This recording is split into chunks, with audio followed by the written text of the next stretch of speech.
Guru. My name is Joshua Hassan. I am Rotarian or Mosunde Lawson. It's Ife Rita Ejeze. My friends call me Ife. My name is Rotarian Lola Dare. I'm inviting you to keep watching SOUQ News. It's the right station to tune to. I like SOUQ News. SOUQ News is good. I want to charge you all to listen to SOUQ News, watch the news. You can have unlimited news, first time. Find SOUQ News. Be with SOUQ News. Never switch off. You are better for it. SOUQ News is the real thing. Listen to their coverage and you'll be glad you did. Turn to your YouTube, turn to your Instagram, turn to all your digital channels and look for SOUQ News. Keep watching. Keep watching. Please, guys, keep watching. SOUQ News.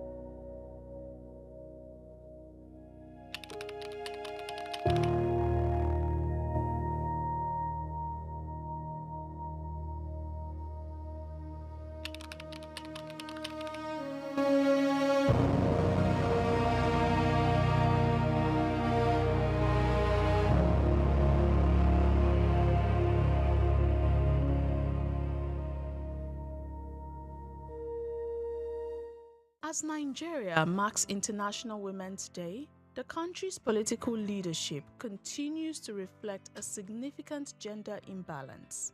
Despite constituting nearly half of the population and more than half of registered voters, women hold only a marginal share of elective offices, accounting for just about 4.7% of political leadership positions nationwide.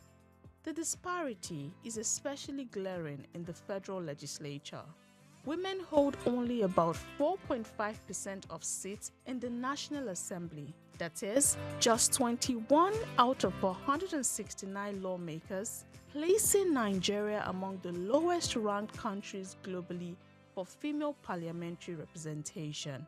At the state executive level, the picture is only slightly better.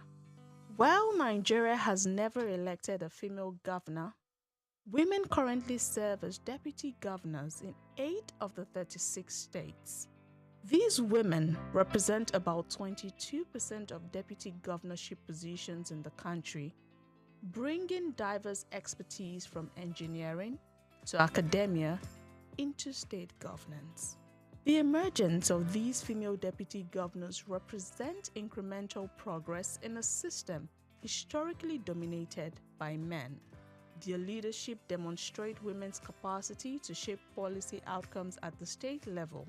However, their small numbers also underscore the structural barriers, from cultural norms and party dynamics to financial constraints, that continue to limit participation. As Nigeria celebrates International Women's Day, the stories of these deputy governors serve as both symbols of progress and reminders of the work still needed to achieve true gender parity.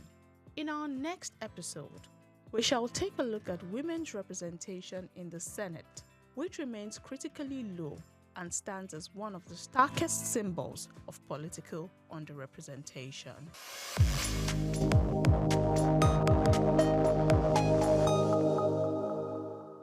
Over the past 2 decades, a new force has emerged at the intersection of finance and development: impact investing. It promises something ambitious: to generate profit while solving the world's most pressing social and environmental challenges. But beneath the promise lies a deeper question: is impact investing truly transforming lives or reshaping power in global finance? This is SOUQ News Special Report. Impact investing is part of a broader shift in global finance, one that includes ethical, sustainable, and responsible investing. Since around 2007, it has been positioned as a breakthrough model, one that seeks to combine financial returns with measurable social and environmental impact. Backed by institutions like the Rockefeller Foundation and high net worth investors, the idea is simple. Invest in projects that not only generate profit, but also solve real-world problems. But impact investing is not one uniform model. It evolves differently across regions. In some countries, it builds on existing systems. In France, it resembles solidarity finance. In Switzerland, it overlaps microfinance. In the United Kingdom, it led to innovations like social impact bonds, where private investors fund public services and are repaid only if results are achieved. Yet, not all experiments succeed. Initially, weak institutional support slowed adoption. Across regions, success often depends on alliances between governments, investors, and development organizations. Despite its promise, impact investing faces a critical challenge: measurement. What exactly counts as impact? The answer is often flexible, sometimes too flexible. Analysts warn that the concept's vagueness allows investors to shape narratives highlighting success while downplaying shortcomings. In some cases, this flexibility shifts power towards investors, leaving entrepreneurs and beneficiaries accountable to financial expectations rather than social realities. Evidence from emerging markets, including Nigeria, suggests that entrepreneurs may lose independence as investor priorities take center stage. For Africa, impact investing presents both opportunity and risk. On one hand, it unlocks capital for critical sectors: healthcare, agriculture, education, and clean energy. On the other hand, it raises questions about control. Who defines impact? Who benefits most? And whose priorities shape development? As states and development institutions increasingly rely on private capital, there may also be ceding influence, allowing financial markets to play a central role in shaping public good. At its core, impact investing is a hybrid model, blending public purpose with private profit. But this hybrid raises critical questions. Can markets truly deliver social justice? Does measuring impact improve outcomes or simply repackage them? And is this a solution or a restructuring of global power? Impact investing represents one of the most ambitious ideas in modern finance, the belief that capital can do good and do well. But as this model expands across Africa and beyond, the challenge remains: ensuring that impact is not just promised, but truly delivered.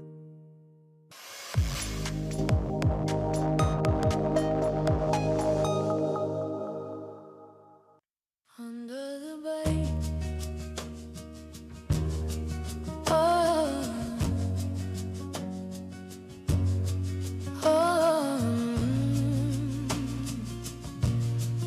oh,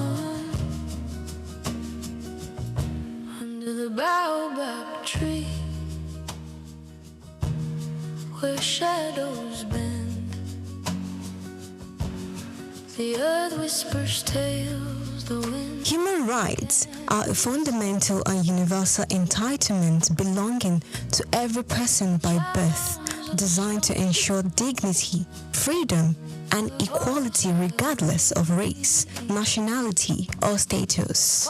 These inalienable rights form the very core of global governance. International human rights law, founded upon the Charter of the United Nations and the Universal Declaration of Human Rights, UDHR of 1948, establishes the binding obligation of government to protect these freedoms.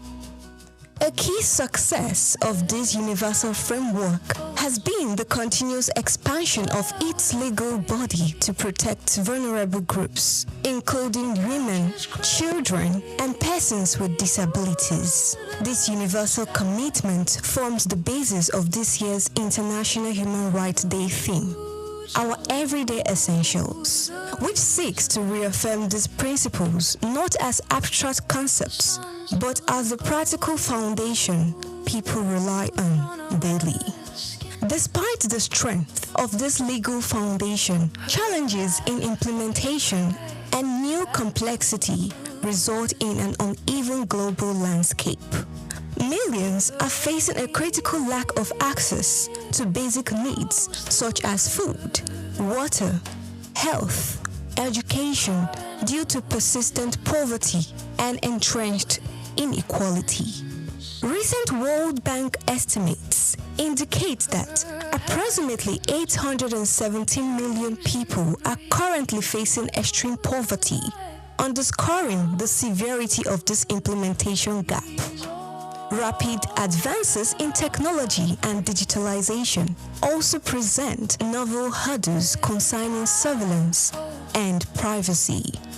Digital access, essential for modern civic participation, saw significant disruption in 2024 with 296 instances of internet service disruption, highlighting the growing threat to digital rights. This challenge is compounded by weak governance and the widespread persistence of armed conflict. These elements undermine fundamental rights by fueling instability and violence, often perpetuated by a lack of accountability for violations. The devastating impact on civilian life remains profound. The United Nations recorded a sharp 72% surge in the loss of civilian life in conflict zones in 2023, coupled with a record high of over 120 million forcibly displaced persons by the end of 2024. The human rights framework faces compounding issues such as climate change, which threatens the rights to life and health through environmental degradation. This has created a hazardous environment for advocates, with environmental human rights defenders facing substantial risk to their personal safety. Navigating a fair and constructive way forward requires key action across key primary fronts. Strengthening social safety nets through the establishment of universal social protection floors is vital to close the inequality gap and safeguard essential economic rights. Enhancing accountability is paramount. The international community must increase support for mechanisms that investigate and prosecute serious violations of humanitarian law, thereby countering impunity and restoring the rule of law. Also, the protection of civic space must be prioritized by regulating the digital sphere to ensure strong privacy rights and by enacting specific legal safeguards that protect activists, journalists, and human rights defenders from attacks, allowing them to perform their essential work without fear. Ultimately, ensuring human rights remain an ongoing commitment that demands measurable action over rhetorical assurance. By reinforcing the UDHR's principles through strategic investment in social protection, accountability, and the safeguarding of civic and digital freedoms, the global community can successfully transition these values from legal ideals into the everyday essentials that defines a life of dignity, freedom, and equality for all people. Praise Matthias, SOUQ News TV.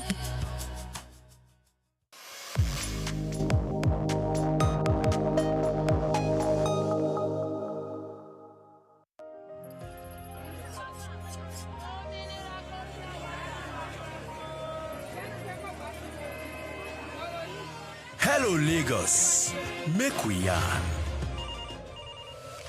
Hello, boy, this POS matter, don't pass joke. Person go swipe, alert no enter. Before you know it, jump. Wait, wetin really happen? Maybe you fake alert the warriors. Okay, so wanna listen, If you dey do POS business, no expose your alert. Hello, Ogbefi. They don't walk Gaba Road where they warriors for our local government for years. This one sweet me, I no lie you. Because you know what? Development with the work, it deserve loudspeaker. Now why we dey here be that? For here, we know the abuse, we dey bring solution. My name, it is Ikechukwu Oyemike, aka Ogwefi Ishegwari. Make we yarn every weekday from 10 a.m. go to 12 o'clock on Top the Eye 95.9 FM.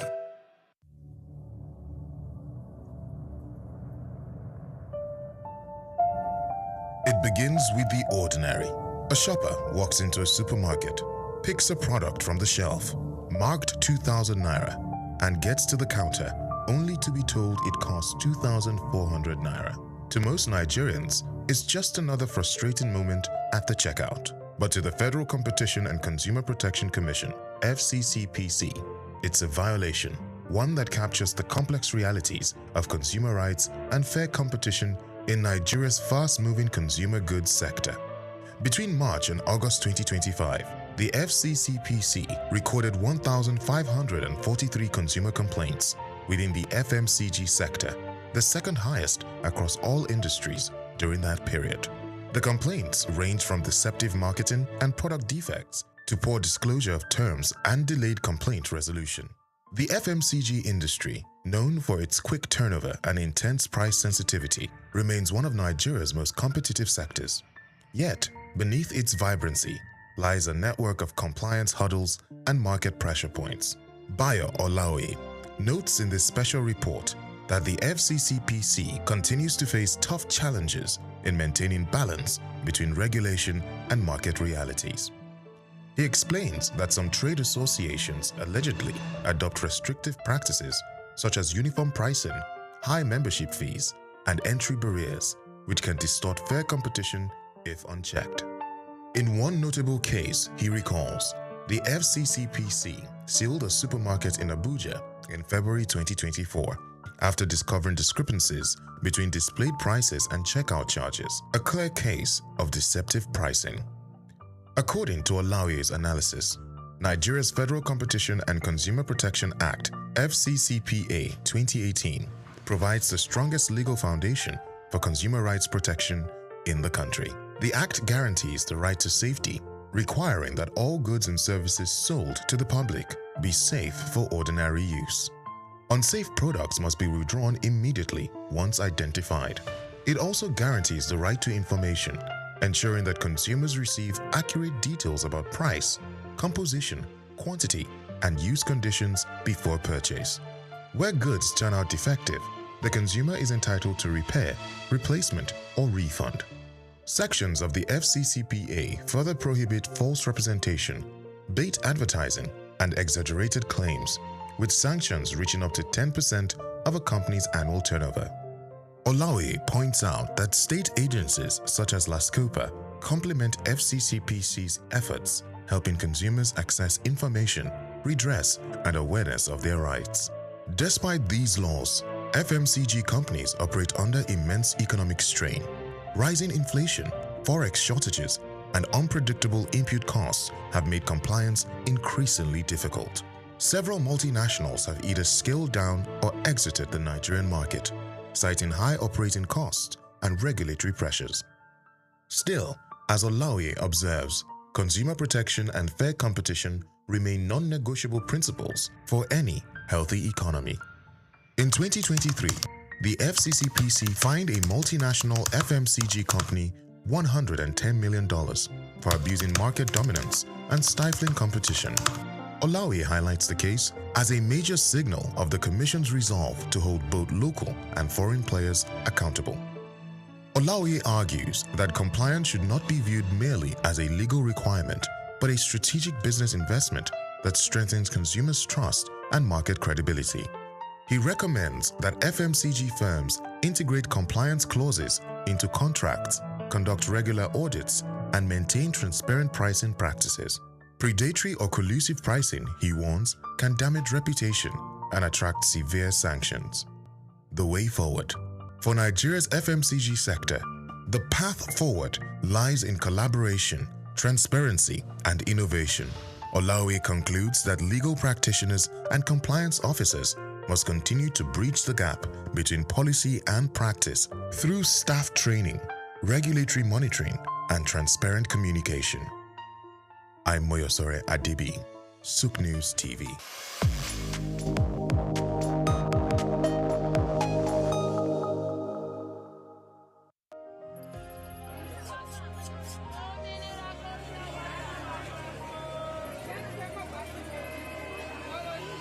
Hello, Lagos. Make we yarn. Hello, Wefi, this POS matter don't pass your code. Person go swipe, alert no enter. Before you know it, jump. Wait, wetin really happen? Then they use fake alert, the warriors. Okay, so mona listen to If you dey do POS business, no expose your alert. Hello, Ogbefi. They don't walk that bar road where they worry for our local government for years. This one sweet me, I no lie you. Because you know what? Development with the work, it deserve loudspeaker. Now why we dey here be that? For here, we know the abuse, we dey bring solution. My name, it is Ikechukwu Oyemike, aka Ogbefi Ishegwari. Make we yarn every weekday from 10 a.m. go reach 12 o'clock on Top the Eye 95.9 FM. Great caution is required in concept and discourse regarding the federal government's plan to grant polytechnics in the country the authority to award degrees as a solution to what has been termed the dichotomy between university degrees and the higher national diploma HND awarded by polytechnics. What seems to be driving the plan is mainly the desire to meet the demands of polytechnic graduates who have been alleging discrimination against them in workplaces, particularly by not allowing them to enjoy the same privileges as university degree holders. But is it really discrimination? It is reasonable to say that the perceived structural inequality between the two certificates is a product of the direct rationales for the establishment of the two institutions, the admission processes and requirements, the standards of teaching and learning, and the different levels and status assigned to each of the establishing laws. From day one, achieving the set vision for national development must take precedence over emotions and instincts. While it is not a bad idea to close the gap between degrees and HNDs, there are ways to do so that prevent degrees awarded by higher schools in Nigeria from further denigration. In this special report, Bayo Olaoye states that what should take precedence are not really certificates, but skills applicable to the work situation, such that, with the necessary skill and the correct industry indoctrination, a candidate can rise to the pinnacle of their career, either in the public or private sectors, irrespective of the degree or certificate they hold. The Federal Ministry of Education recently announced the move to end the long-standing dichotomy by granting polytechnics authority to award degrees. It described it as a reform designed to strengthen technical and vocational education as a key catalyst for national development. The ministry explained that the initiative was a historic policy shift intended to end years of discrimination against polytechnic graduates and reposition polytechnics as centers of excellence in Nigeria's educational landscape. It pointed out that the reform will retain the practical, industry-oriented focus of polytechnic education, noting that Nigeria's long-term competitiveness hinges on a workforce capable of creating, building, and addressing real-time challenges. There is no doubt that polytechnic graduates play a remarkable role in national development, but the structural inequality in certificates should not be seen or portrayed as deliberate. It was dictated by each institution's mandate and the official recognition of its status and products, and not by deliberate discrimination, as the ministry's comments suggests. While universities in Nigeria were established primarily to produce high-level indigenous manpower to replace colonial administrators, accelerate socio-economic development, and address the acute shortage at that time of high-level skilled professionals, including lawyers, doctors, engineers, and architects, polytechnics were established to train middle-level manpower, including technologists and technicians, to bridge the gap between high-level experts and low-level workers, especially artisans. This is most likely the reason that higher status and levels were officially granted to university graduates. Besides, the practice of credentialism has at times made the Nigerian state and people view university graduates as higher in rank and respect than HND holders. This belief was taken into the civil service to the extent that polytechnic graduates cannot rise above level 14, unlike degree holders who can reach level 17. But this is a policy matter the government can address without turning all polytechnics in Nigeria into degree awarding institutions if it is sufficiently convinced that both certificates should be treated equally in the workplace going forward. An option is for the government to simply remove or reduce restrictions on HNDs in workplaces, while the current blend of universities and polytechnics offering degree and HND certificates, which many professionals consider very good for the country, remains. The government should then begin to take practical steps to strengthen polytechnic education by reviewing the curriculum to focus on national expectations, upgrading infrastructure, and training equipment to match those currently in use in technologically advanced countries, standardizing the admission processes and requirements, providing adequate funds for research and innovation, and building serious collaboration between schools and industries that can bequeath to the students' technical expertise, which will earn better perception and respect for the certificate. The government should consider expanding the education landscape through polytechnics and ensuring they play a significant role in implementing the National Technical and Vocational Training Program, which is set to begin nationwide. The TVET, launched under the renewed hope agenda of President Bola Tinubu, has recorded over 13 million applications nationwide with 16,000 accredited centers, according to the Federal Ministry of Education. They are being equipped to implement the scheme in partnership with some leading industrial and manufacturing firms in the country. It is all about training in practical industry-relevant competencies in primary sectors such as manufacturing, construction, energy, automotive services, technology, and the digital economy, which fall under the mandate of the polytechnics.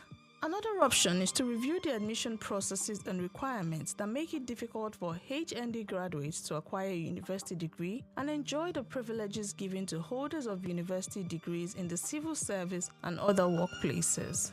There are universities of science and technology across the country established by the federal and state government to, at a higher level, do practically what polytechnics are also meant to do: train professionals with practical skills tailored for industry application and the technical manpower necessary for development. Part of the mandate of the universities of science and technology is to address the educational demands of applicants. HND holders who want a degree can complete a program to get it and be free from the perceived discrimination. This can be strongly encouraged rather than having all polytechnics award degrees to address inequality between the two certificates. If the government insists on polytechnics awarding degrees, it must upgrade them to degree awarding schools. Most of them, as they currently exist, are barely better than secondary schools, lacking basic modern facilities and a relevant workforce to bequeath students the desired expertise across the various fields of study. Also, the curriculum must change. There should be no excuse for poor funding, and everything must be done to ensure that the degrees awarded are internationally competitive. Beyond these, the problem of the dichotomy in the certificate of higher institutions of learning is a clear manifestation of a societal obsession with paper qualifications as a prelude to work or career development. This needs to be pragmatized in developed communities.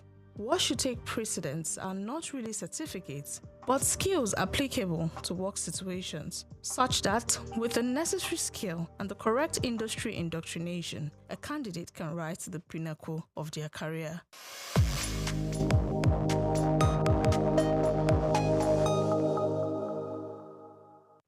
The much-anticipated Super Leader Conference kicked off with energy and enthusiasm in Lagos as the host, Apostle Success Haruna, delivered a transformative opening presentation. The conference, themed Leader Shift, brought together renowned speakers to redefine leadership and influence.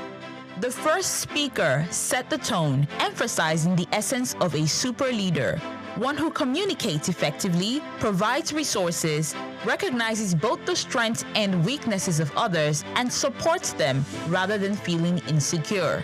He also highlighted team building as a critical component of leadership. One of the factors is because our marriage is a beautiful marriage for 17 years. So we have been able to model what a good marriage is to the people. Speaking, I have up to 16 people, 14 to 16 people living in my house. It has been so from the day one of our marriage. They've never heard our voice. 17 years together as husband and wife. They've never seen us scream at each other. They've never seen us fight.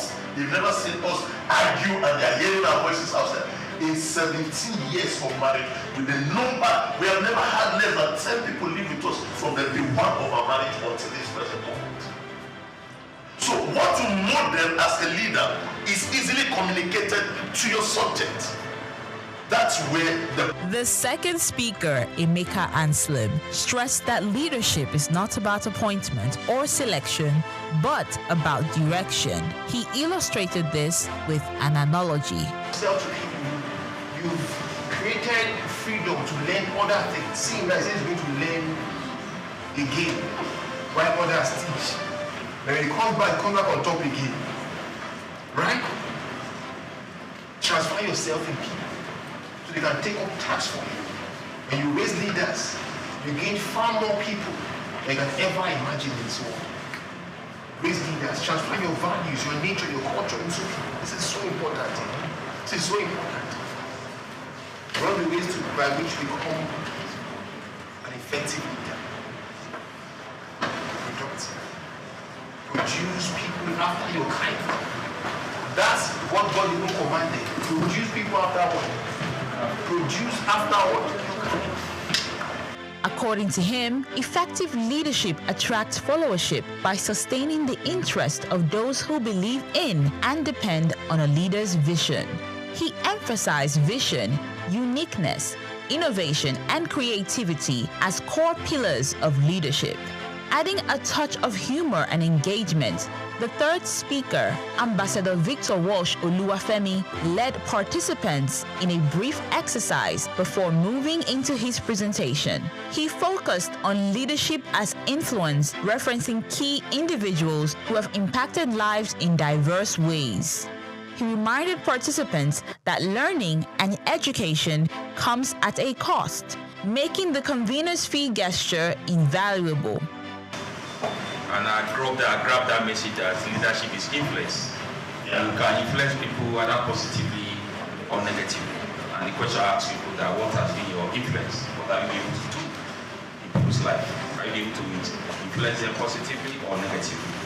Many of us do this a lot. The role of social media.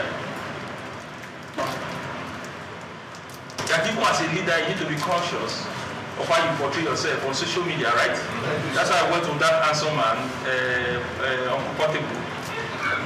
Again, you know, social media has revolutionized leadership influence. However, it must be managed wisely. So we see some crazy set of very young boys, sorry for my language, and some will just come and say, I'm the coach.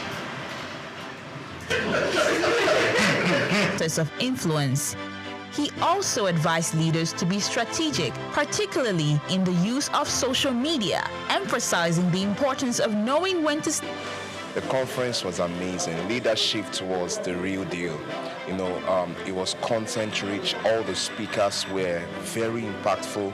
The points were, you know, very, very valid and practicable. So it was a very big one for me. I'm so grateful I'm here today. You know, this is the best use of my time today. I had to realize that to be a leader, a true leader, you have to show your followers what you want them to do. You share your vision with them and also do the work. Let them see what you're doing. They'll be able to replicate. Basically, is for me, is emotional intelligence in influence, in influencing people. So it's so profound for me, and I'm taking that back into my space.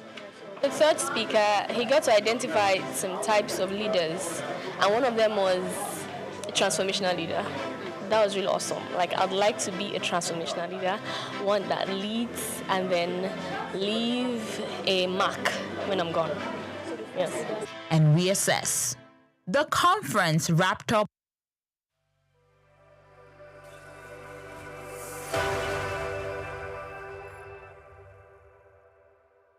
Nigeria's current inflation, which has driven up costs and caused economic shocks, is squeezing growth and profitability in event centers, forcing operators in the real key commercial real estate subsector to increase rents by over 100%. The rising cost of operations, driven by high energy, security, and logistics expenses, and by the workforce demand for improved wages, have led operators of event centers to increase prices in major cities across the country. While urban centers are witnessing a significant surge in the event management sector, driven by rapid urbanization and a cultural affinity for grand receptions and celebrations, operators are leveraging high demand, especially in strategic locations, by doubling prices. In this special report, Bayo Olaoye observes that Nigeria's event industry continues to thrive, driven by creativity and a high demand for parties covering birthdays, wedding ceremonies, burials, naming ceremonies, chieftaincy conferment, luncheons, graduation ceremonies, book launches, conferences, workshops, and colloquiums. In recent years, event center operations have become a major revenue stream, as property owners convert land assets into event venues in cities such as Abuja, Port Harcourt, Anambra, Ibadan, Akure, Kano, Asaba, and others. The demand for these facilities vary based on capacity, location, and available amenities. Findings by SOUQ News Television reveal that over the past 7 months, event hall rental costs have risen by more than 70% in Lagos, Abuja, and Port Harcourt.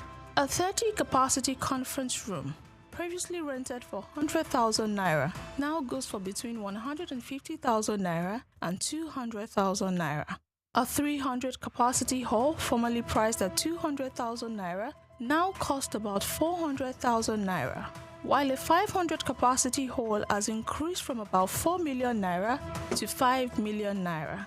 Similarly, a 250-capacity hall, previously priced at 1.5 million naira, now goes for between 2 million naira and 2.5 million naira, depending on location and facilities. A 50-capacity hall that cost 150,000 naira now rents for about 250,000 naira, while a 100-capacity hall has risen from 250,000 naira to 300,000 naira. The industry is evolving, with operators introducing both micro halls and large capacity venues ranging from 30 to over 2,000 guests. These hall capacities emphasize quality finishing and design, constant power backed by a generator, and alternative power supply such as solar, good decor, good cooling, and noise absorbers. Some of the facilities come with exquisite exterior and interior spaces, with over 500 parking spaces and a sitting hall capacity of over 2,000 guests. In some cases, the halls are equipped with state-of-the-art audiovisual systems, LED screens, stage lights, speakers, banquet tables, gold chairs, and more to make your occasion fascinating and memorable. The cultural penchant among Nigerians to party and mark milestone events such as birthdays, weddings, receptions, anniversaries, seminars, naming ceremonies, workshops, and others makes the demand for event centers a viable business in Nigeria's cities, as there would always be demand for such facilities. Beyond that, the commercial real estate business has over time contributed immensely to the country's gross domestic product growth, GDP, job creation, and infrastructure advancement in major cities. Valued at over $20 billion, event center operators support the creation of jobs, including event decorators, event planners, ushers, vendors, and security, and enhance the social fabric of society through its socio-cultural facets. Many of the operators treat the business as an investment and generate high returns due to the center's frequent short-term rental nature. In most urban centers, operators face a similar set of challenges, including high operational costs, regulatory interference, and inadequate infrastructure, especially in the area of sufficient parking spaces. In locations like Lagos and Abuja, there have been a series of government clampdowns on event centers, for failing to comply with existing regulations and environmental standards, especially regarding noise pollution and lack of parking space. Developers of the facilities often fail to allocate sufficient space for cars, leading to traffic congestion and creating security risk around the construction site. This is a development that government regards as a grave violation of the guidelines under the Physical Planning Law. According to existing physical planning regulations, parking provision for commercial outlets and development shall be one car park for every 60 square meters of the total lettable floor area. Places of assembly, auditoriums, conference and event centers shall provide one parking space for every 10 square meters of usable floor space or in accordance with the development plan and its approval order. Global economic pressures, including geographical tensions affecting energy prices, have significantly increased the cost of powering these facilities. Rising fuel prices have made generator usage more expensive, impacting profitability.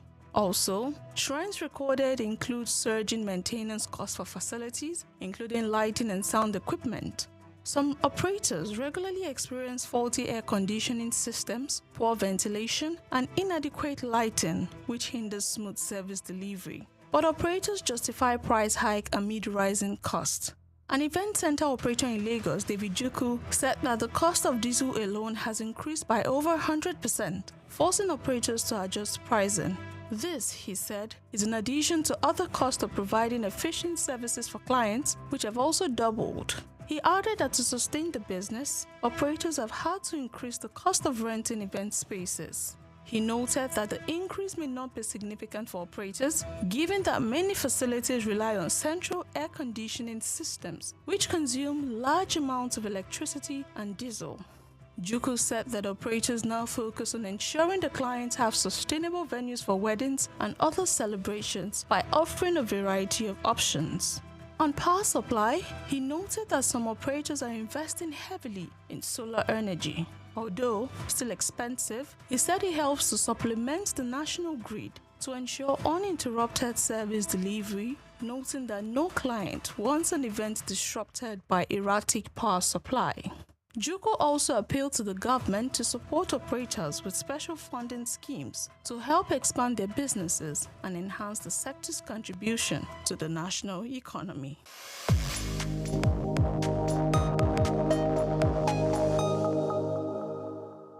Hello Nigeria, hello Africa. Yeah, this is Sound Man. Keep watching SOUQ News. My name is Babalola from Excel LED. Keep watching SOUQ News. My name is Shepherd Michael Adewale Onofuye. I enjoy you all to watch, always watch SOUQ News TV. Hi, I'm Tom Bogaballs, and please keep watching SOUQ News. Wale Seriki, SLG Lagos Island East, SOUQ News. Keep out watching them and keep a lookout for them. They're up and coming, and we're proudly to be affiliated with them. You alone where they make me go crazy. This your love in the cool of my brain. You're my medicine, I need you all day. Yo, it's Blackface Nigeria and you're watching SOUQ News TV. Keep it locked on this dial, don't change it. You know what I say? Blackface Nigeria, love no bad.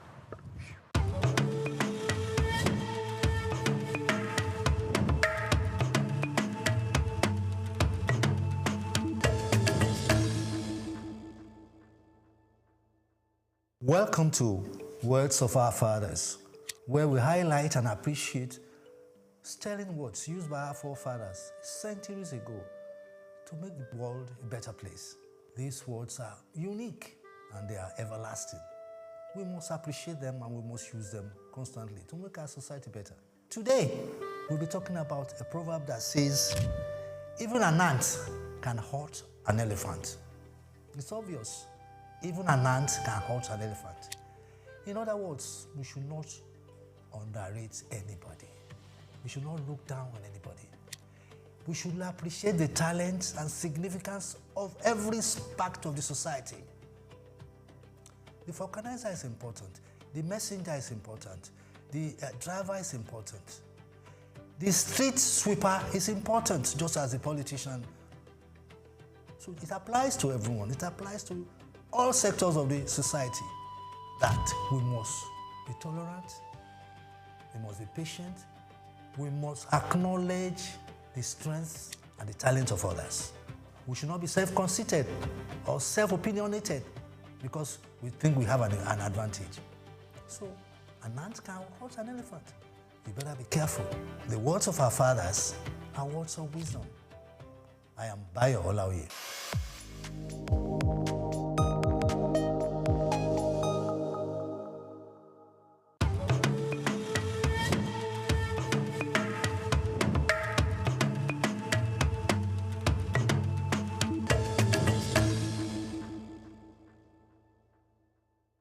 Welcome to Words of Our Fathers, where we talk about the richness and the wealth of precious words used by our forefathers centuries ago to make the society a better place. Those words are still relevant now, and we should not jettison them as being old and antiquated.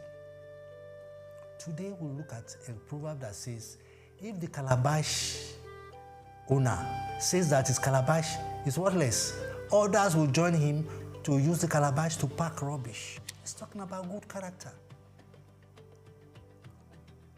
We must try to have proper demeanor, proper behavior anywhere. People should be very wary of anger and the misuse of words. Our character will speak for us. People should not fake their personality. Your personality comes the way you show yourself to the public. In other words, all of us must learn how to behave properly. People jump queues, even in the banks. People do all sorts of things. They throw rubbish on the road because there's no enforcement. People make noise anywhere, regardless of whoever is bothered. So we better be careful. We need proper behavior, not only for ourselves, but for the little ones around us. The words of our fathers are words of wisdom. I am Bayo Olaoye.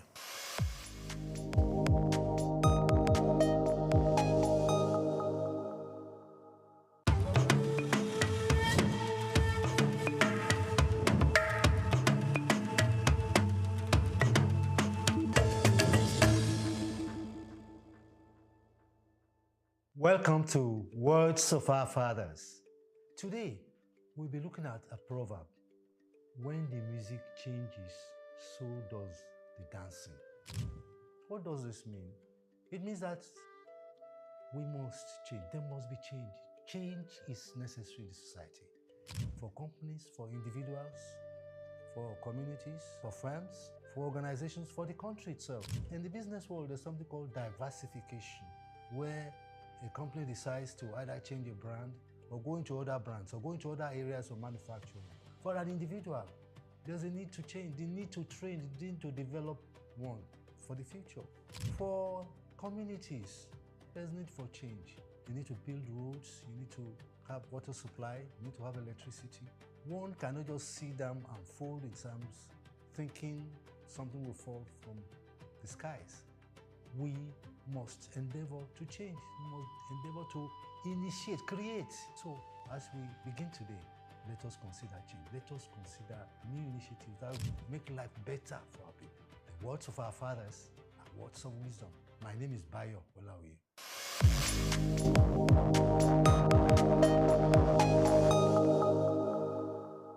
As empires rose and fell, a new force began to shape North Africa, not through armies, but through belief. Christianity spread across the region, bringing unity but also division. During the later years of Roman rule, Christianity took root across North Africa. It spread through cities, communities, and institutions, becoming a powerful social and cultural force. Disagreement over doctrine and authority led to deep divisions within the Christian community. Different groups emerged, each claiming legitimacy. These were not just religious debates, they shaped power, identity, and control within society. Christianity in Africa developed its own character, rooted in local cultures and tradition. From Egypt to Ethiopia, distinct expressions of faith took shape. reflecting the diversity of the continent. But the vision weakened coercion. Religious dispute, combined with political pressures, left society fragmented. Unity, once strengthened by shared belief, became harder to sustain. This highlights a recurring theme in history. Ideas can unite people, but divisions over those same ideas can weaken institutions. Across Africa today, diversity remains a strength, but managing differences, religious, ethnic, or political, is key to stability and development, because the real challenge is not difference, it is division.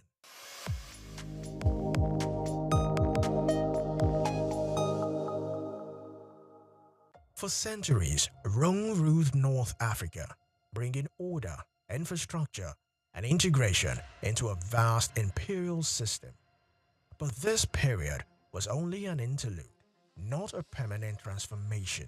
After securing Egypt, the Romans expanded across North Africa, establishing control over key coastal regions. They built cities, roads, and administrative systems, linking Africa to the wider Roman world. North Africa became one of Rome's most important regions, particularly as a supplier of grain.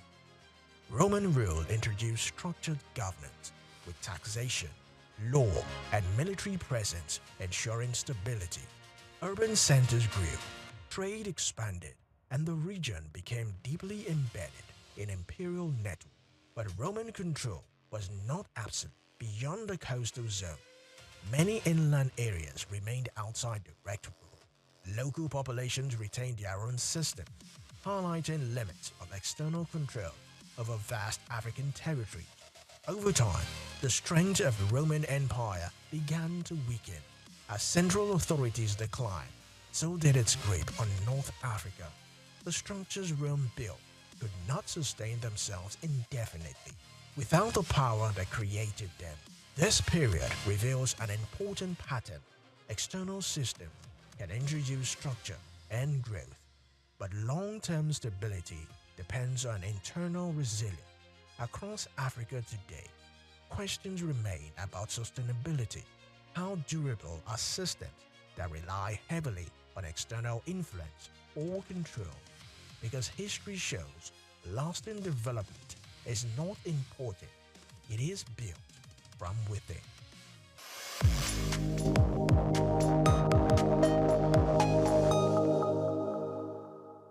In the 19th century, Egypt entered a new phase, one driven not by empire alone, but by ambition, reform, and transformation. At the center of these transformations was Muhammad Ali, often regarded as the founder of modern Egypt. He rose to power within the Ottoman system, but quickly established his own authority. Muhammad Ali introduced sweeping reforms, restructuring the army, developing agriculture, and strengthening state control. His goal was clear: to build a strong modern state. The economy became central to this vision. Agricultural production, especially cotton, was expanded to generate revenue and support development. Egypt was being repositioned as both a regional power and an economic force. But this transformation came at a cost. The state exercised tight control over resources, labor, and production. Power was concentrated, and the system depended heavily on central authority. This era highlights a key lesson. Modernization requires vision and structure, but also raises questions about control and sustainability. Across Africa today, governments continue to pursue transformation, balancing growth, state control, and economic expansion, because building a modern state is not just about change, but how that change is managed.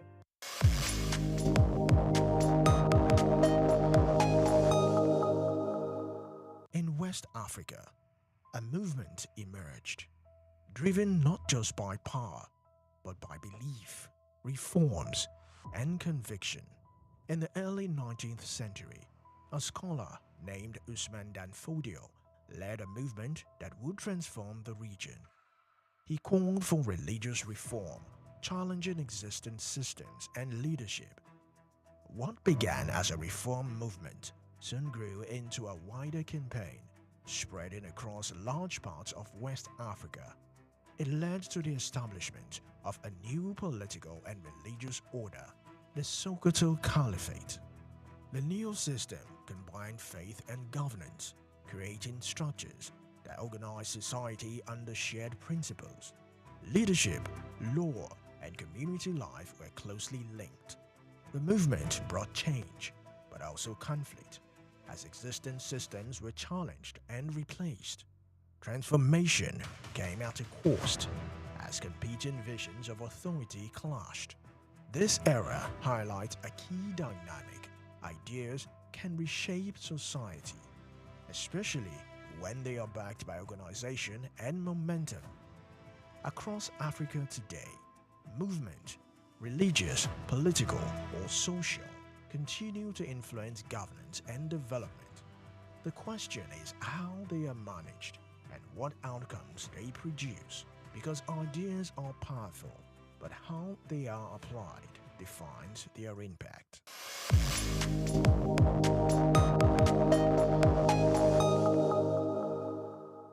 My name is Yinka Babalola. My name is Ijoma Pelokoro. My name is Joshua Hassan. I am Rotarian or Mosunde Lawson. It's Ife Rita Ejeze. My friends call me Ife. My name is Rotarian Lola Dare. I'm inviting you to keep watching SOUQ News. It's the right station to tune to. I like SOUQ News. SOUQ News is good. I want to charge you all to listen to SOUQ News, watch the news. You can have unlimited news, first time. Find SOUQ News. Be with SOUQ News. Never switch off. You are better for it. SOUQ News is the real thing. Listen to their coverage and you'll be glad you did. Turn to your YouTube, turn to your Instagram, turn to all your digital channels and look for SOUQ News. Keep watching. Keep watching. Please, guys, keep watching. SOUQ News. They say money doesn't change who you are, it just enhances who's already there.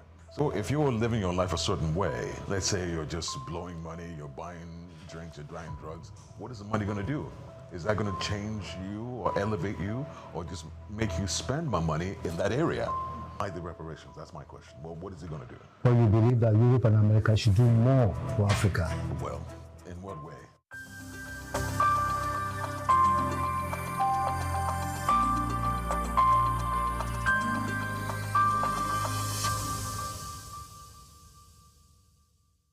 Good afternoon.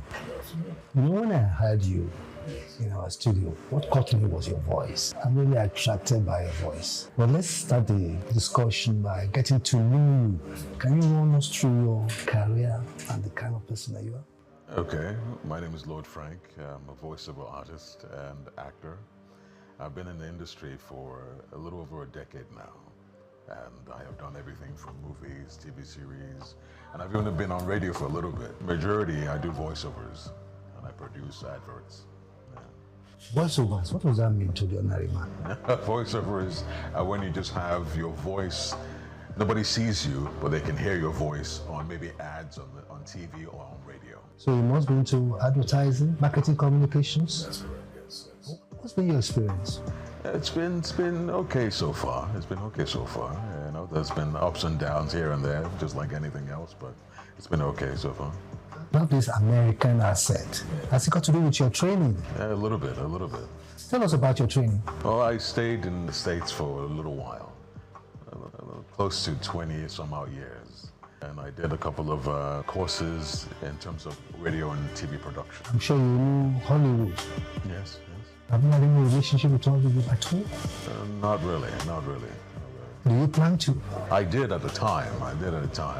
I almost got the extent I almost got close to Hollywood is I almost had an agency. One of the things that you have to do as an actor in Hollywood is get a talent agency because those are the guys that get you the job. So I almost got a talent agency. We have so many radio and television stations, particularly in Lagos. Have you listened? Have you watched any? What's your opinion? It's not bad. We're doing all right. Because I believe that our artists, our presenters tend to be necessarily American or African. And I thought we should have a Nigerian voice. What do you think? No, I would agree with you. I mean, one of the things that, lets you know you're in a particular country is by what you hear on the radio and things like that, the kind of music, the kind of presenters they have. Yeah, so that's one of the telltale signs that you're in a particular country. So you're absolutely right. So when I turn on the radio, I should hear a Nigerian voice. What is broadcasting like now globally with social media? Everybody wants to be a journalist now with social media. And it's affecting broadcasters. You're right. You're absolutely right. What's the way out? That's a good question. I don't know if I have the answer for that. But unfortunately, attention is currency nowadays. And whoever gets to present first, gets the amount of views. But at the end of the day, people who are more concerned about genuine, true stories will find their platform. You are so informed and so educated and so trained. Oh, well, thank you. What are you trying to bring back to the country? Well, I've been here a while, so I think genuineness, authenticity is one thing, right?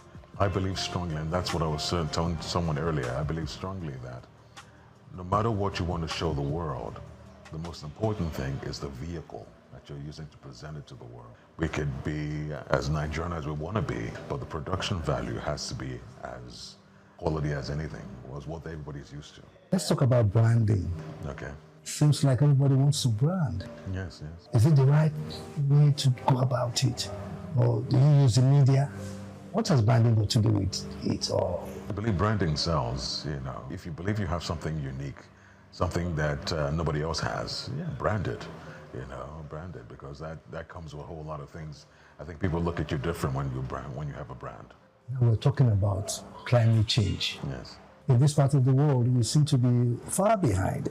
What do you think the media in this part of the world should be doing as regards climate change, sustainability, the green revolution kind of, yes? I think it's a question of how important is it to us. If there's any truth to it, now I'm going to sound pretty bad. If there's any truth to it, then the focus should be on it, whether it could be alternative energy, how we can be more concerned about how to use those alternative energies as opposed to what our major source of power is, oil and generators and things like that. So it just depends. We have so many festivals in Nigeria. Yes. In Lagos, we've just done Eyo. We have Ofala, we have Agogo. Do you have suggestions on how we can market and monetize it for economic development? Like, we could build stories around these festivals, They can be the core of our filmmakings or our music, The way that people will be so fascinated about it. By itself, it's doing pretty good, People are already coming from all over the world to come and enjoy these festivals, but I think we can do more. And that comes to how we all have to work together, network, how we can bring what we believe makes us authentic to the rest of the world. We can work together. America and Nigeria, is there a way we can cooperate in the areas of culture, tradition, music, particularly music, because our musicians are making gain everywhere now? Is there a way the American government or the American people itself can rally around and have a kind of interrelationship? Well, I don't know, I can't speak on that particularly, but I think they're collaborating okay. I think they're doing well. Burna Boy is making music with different people, Wizkid and, Rema. All these people are making music with different people, so I think they're doing okay. What about our fashion? How do we promote it and how do we market it and how do we inspire the ones at home? How do we go about it? Like you were saying earlier, that social media has done so much, right? And these individuals just lock in on social media, the word will get out. So how do we look at our festivals? How do we refine them? Using technology and using the web results so that we just don't repeat the same thing every year. There was a gentleman that did an AI video of elderly. I don't know if you came across this thing. It was on YouTube. He put it up. He did an AI video of the elderly in different African attire, different fashions and stuff like that. So that's the way we're going. You know, we can take things that maybe like the festival or whatever it is from our traditions and just combine it with AI and present it to the world. If I talk about the diaspora, we have a very strong Nigerian diaspora abroad. Is there a way we can encourage them, and is there a way we can unite them up there so that they can contribute to the development of this place? Because what has been happening are just isolated cases. Sure. And they need to be formed into a group, a formidable group, to come to the aid of particularly Nigeria. What should be the role of these diaspora people? I think it takes a group to open that up, that discussion, you know. A group or maybe an association or, you know, an organization to put together and say, you know, we're looking for our Nigerian brothers and sisters in different places to, you know, come together, and there has to be transparency, there has to be structure. I think if they see the transparency and they see the structure and they see that they're really helping individuals to build and better Nigeria, I think they'll get involved. I write a lot, but even some of my colleagues have observed that there's a shortage of African writers. We're all riding on the fame and popularity of Wole Soyinka, Chinua Achebe. It stars, the young ones are not coming up. Is there a way we can fashion out a training program or a project? Well, that's a good question. I mean, when you look at the entertainment world, what's selling is the Nigerian Idol, the African voices and things like that. And it's more tailored towards musicians. I think if there were more competitions or contests in regard to writers, yes, I think some people will, you know, come out and will inspire a new generation of writers, you know, and having the likes of you or Wole Soyinka being the judges and stuff like that, and really making it a big celebration. You know, people will turn out. Yeah. You're doing voiceovers, and I know you'll be concerned about AI. Yes. I'm not fascinated by AI. Okay. Because I think it will kill creativity. Sure. So how will AI affect your business and my business? It really depends on who you're talking to. Because some people may say, you know, I have the idea, I have what I know I want to do. AI just helps me go from point A to point B a little quicker, you know? And that's all it does. And some people can say, okay, let me just sit back and type, give me an idea. That's where we're now in trouble. You know, I think that's the difference there. I'm going to ask a very sensitive question, and it's been in the news for some time now. This issue of reparation. Do you think that the black people, the Africans, will deserve reparation from Europe? Wow, that is really sensitive. That is really sensitive. That's why I said it's sensitive. Right. Because some governments are already doing it. Germany is doing it. Yeah. France is doing it. So it's not a big deal. Yeah. I guess my question is, to what end? They say money doesn't change who you are, it just enhances who's already there. So if you're living your life a certain way, let's say you're just blowing money, you're buying drinks, you're buying drugs, what is the money going to do? Is that going to change you or elevate you or just make you spend more money in that area? Why the reparations? That's my question. Well, what is it going to do? What's it going to do?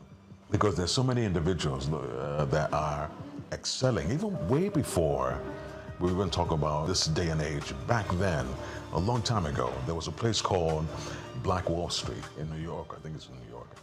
That it was ran by all black Americans, and it was doing well until, you know, they got messed up. But the point I'm trying to make is, what is the goal of the reparations? What is really the goal? Well, you believe that Europe and America should do more for Africa? Well, in what way? Technically, training, investment. Okay. I think it boils down to trust. Let's talk about politics a little bit. And you can't talk about politics without talking about democracy in Africa. What's your perception of the prevailing democratic atmosphere in Africa? Our leaders, our political leaders. Unfortunately, they say people deserve the leaders they get. What pool are these leaders coming from? And just being honest, what kind of people are we? If we're kind of people who have, you know, a level of pride in our country, a level of trust, a level of integrity, you know, then the leaders we choose will be different, I think. We have to start with ourselves. I'm not a youth. But we have 70% or 60% of our population are youth. What do you think we should be doing with these guys? some unemployed, some employed, some with some skills, but no support. What kind of support would you recommend from individuals, from government, and from established people like you? There's so many things that we can do with our youth. So many things. There are factories that can be built. There's farmland that can, that can be placed in. There's so many things that we can use. I mean, and that goes back to how much love we have for our country, how much love we have for our people. And like I said, it's just about pride. If you have that much pride in the motherland, then all our youths are ready to work. They're not lazy. At least we can't say they're lazy because we haven't given them the opportunity. We have to say, okay, to really see that, okay, you have an opportunity. Are you ready to work? We can't tell them. We can't say it because we haven't given them the opportunity. Finally, 5 years from now, what will Nigerian entertainment industry, music industry, what peak will it reach? How will you rate it in 5 years' time? Our entertainment industry, Hollywood, our musicians. We have lots that we have to offer. That's a very good question. So right now, music industry is doing quite well, very well, almost in terms of same level as music industry anywhere else. And Nollywood is getting really close. It's really, really getting close. So I think in 5 years, right, we'll have a lot of partnerships. We'll have a lot of more of our stuff being out there. If we just stay the course, the way we're going now, I think in 5 years, we'll be revered around the world. Thank you very much. I'm grateful. Thank you.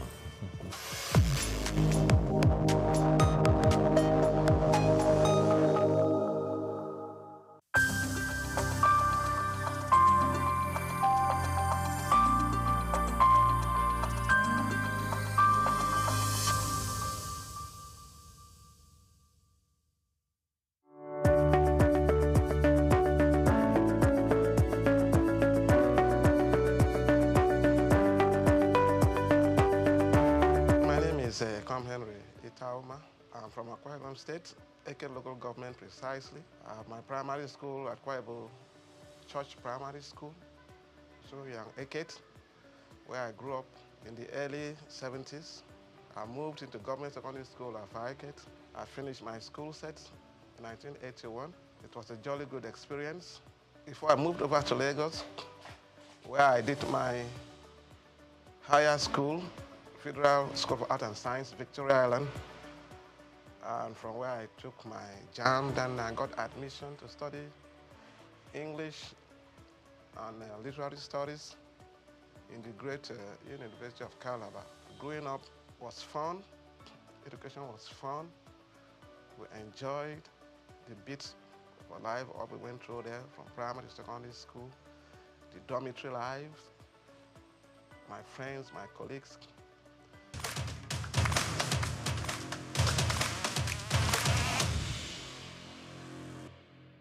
Coming over to Lagos was quite an experience. My first time in Lagos, arriving after a tortuous journey back then. Went over to VI, studied along with some blue chip children, Federal School of Art and Science then, as it was called, just where you have the law school now. It was quite an experience. And back to University of Calabar, we had quite a drill, the studies of English language and literature. I happen to have specialized in literature, where we did a thorough work on all the spheres of literature, the landscape of literature. We almost exhausted it with key professors and lecturers. Talking about Afro-American literature, Caribbean literature, South African literature, Russian literature, literature of social protest. Then we come back to African literature, where we explored the whole landscape. African literature, African drama, African prose, and storytelling, folk tales and trickster stories. It was a huge experience that changed my life. And coming over here, finished our youth service. Did my youth service in Imo State then. We had respect as corporate. We were well treated. And came over back to Lagos, looking for work in Lagos, 1988, 89. We started a magazine in Lagos here. We call it the Hits magazine. It was tailored after the Right On magazine. It was a music magazine. We started that stuff in Lagos here, and then we couldn't sustain it because of the finances. Luckily for me, I was able to run, got a job with the bank, and then I started a marketing aspect for the bank. From the bank, the merchant bank, when the bank went under, I decided to go solo. That brought me to the book industry.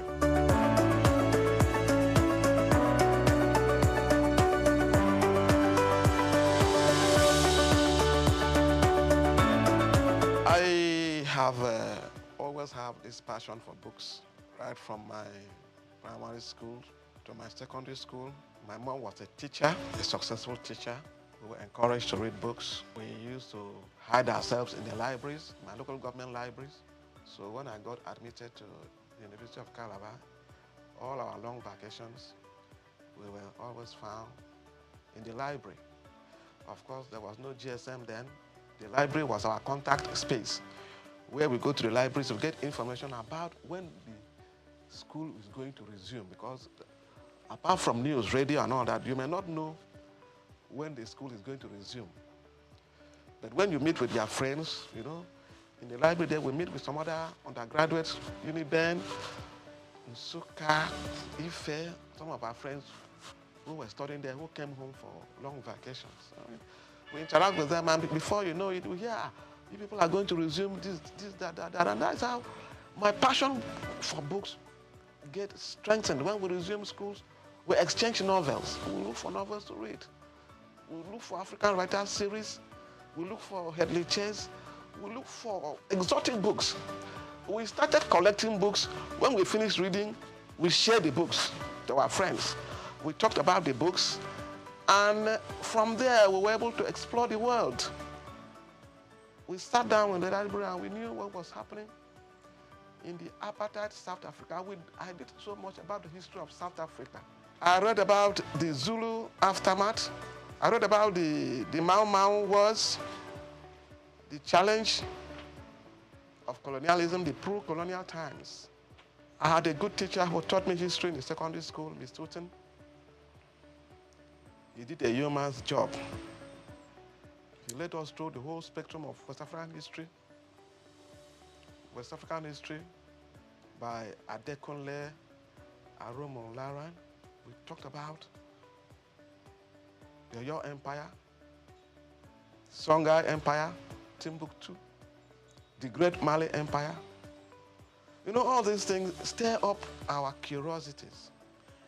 And since then, we never departed from books.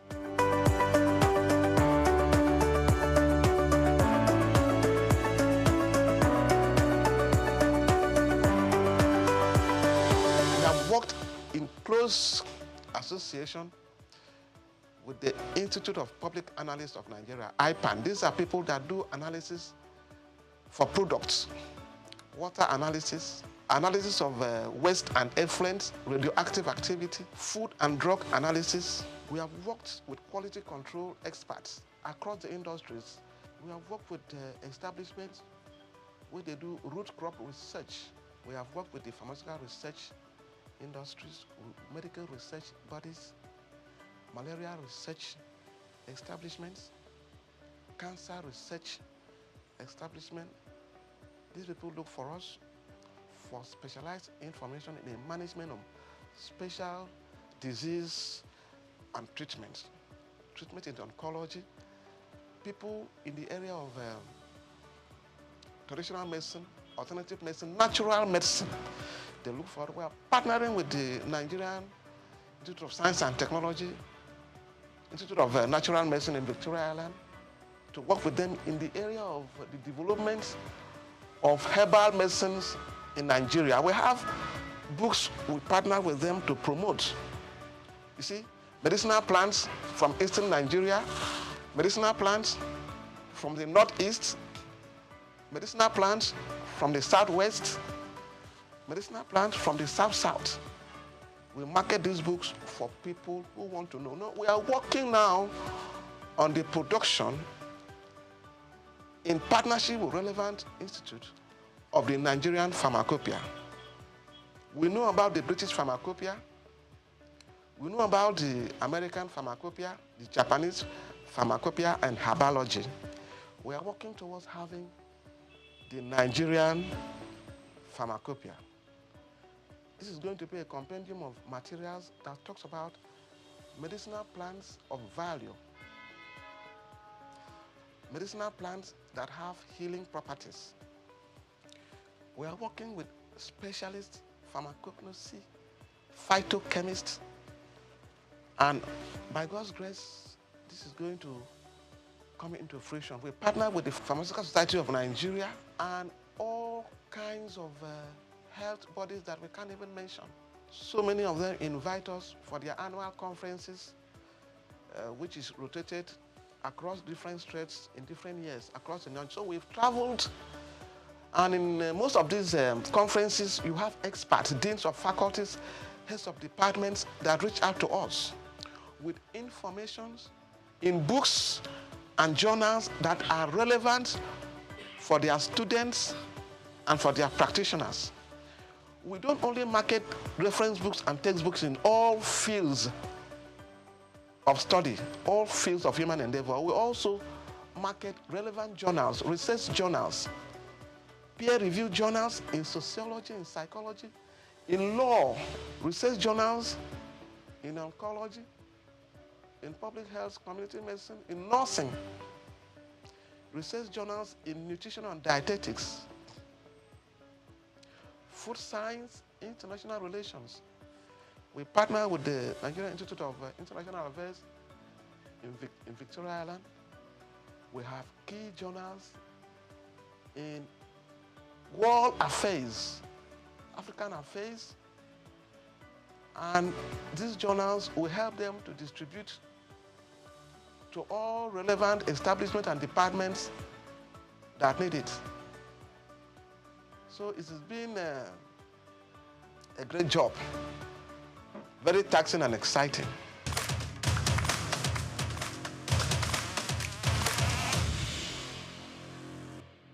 Each book added a new spectrum of learning and knowledge for us.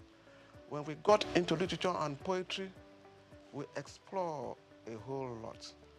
When we went into American history, the black history, we read about the nation of Islam. We read about Elijah Muhammad. We knew the struggle they had to go through, racism and all that stuff. And it really inspired us to see what we can do to add value to knowledge. And it has brought us this far. So it's been passion, not really born out of the money and whatever. Of course, when you have value to present, you'll be appreciated in many ways. We have had sundry appreciations from establishments, from institutes across West Africa and beyond. You know, we partner with international publishers all over the world to source cutting-edge materials for our clients. We take pains to go through a lot of materials that come in here. Whether there are new materials or whether there are new, we believe that when you are doing research, it is what is called cross-cultural research. You start from the past and then come to the present. Research in any field, what happened before, where we were before and where we are now, and then we'll look forward.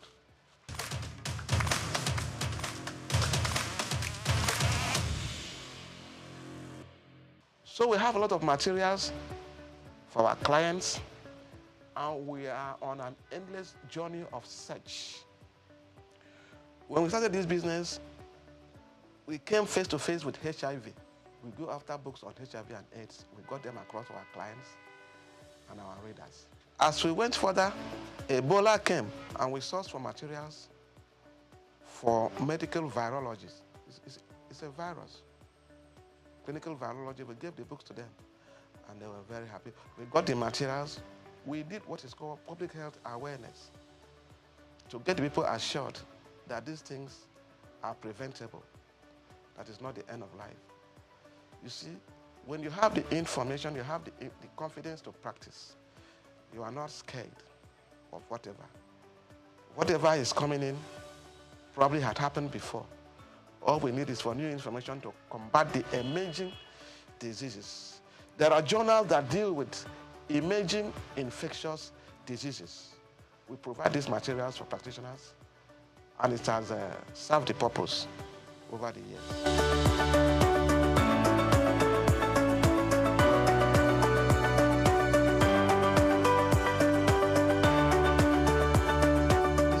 Of my success has been the impartation of specialist knowledge, tertiary knowledge for professionals. You know, education and learning is a lifelong journey. People talk about continuous professional development. For instance, in the media world and the real estate world, we have partnered with people who are doing media studies, you know, the print media, the electronic media, mass communication as a whole. We have provided a lot of materials for them. So now we have specialists in the media, we have special editors, screenwriters, short story writers, photojournalists, you know, and we provide them these materials. In the real estate world, we have attended conferences of real estate practitioners, providing cutting-edge materials for them in real estate development, information technology, property development, property law. All these materials assist them in the practice of real estate. We have gone far more. We work with people, the QS, quantity surveyors, town planners, environmental managers, people who do environmental audits, environmental impact assessment, you know, space planning. We work with them, you know. And these materials we get from all across the world. If you are practicing in this area and you need materials to improve your services and the value you are creating, you will need us. We have a whole list of experts in different fields that reach us when they have challenges, when they have need for special information to solve specific problems. They reach out to us. They call, yeah, a bookman, Orange.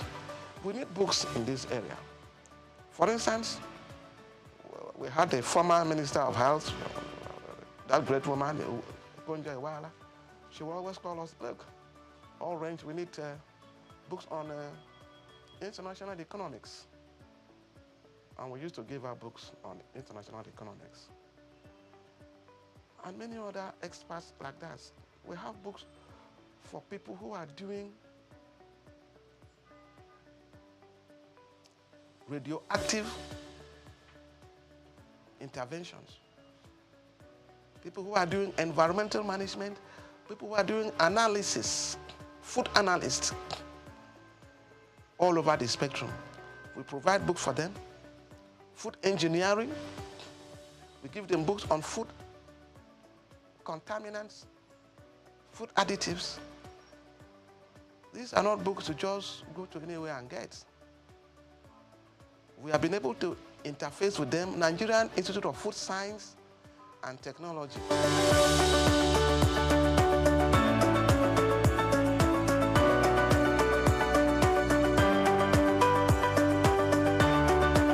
Reading has a tremendous impact on influence on human life. It helps you to appreciate issues, ideas, views, and opinion. It makes you an active participants in intellectual discourse and in intellectual environment. You are not ignorant of what is happening around you. It makes you a leader. Yes, not all readers are leaders, but most impactful leaders are readers. Books will change you. Books will empower you.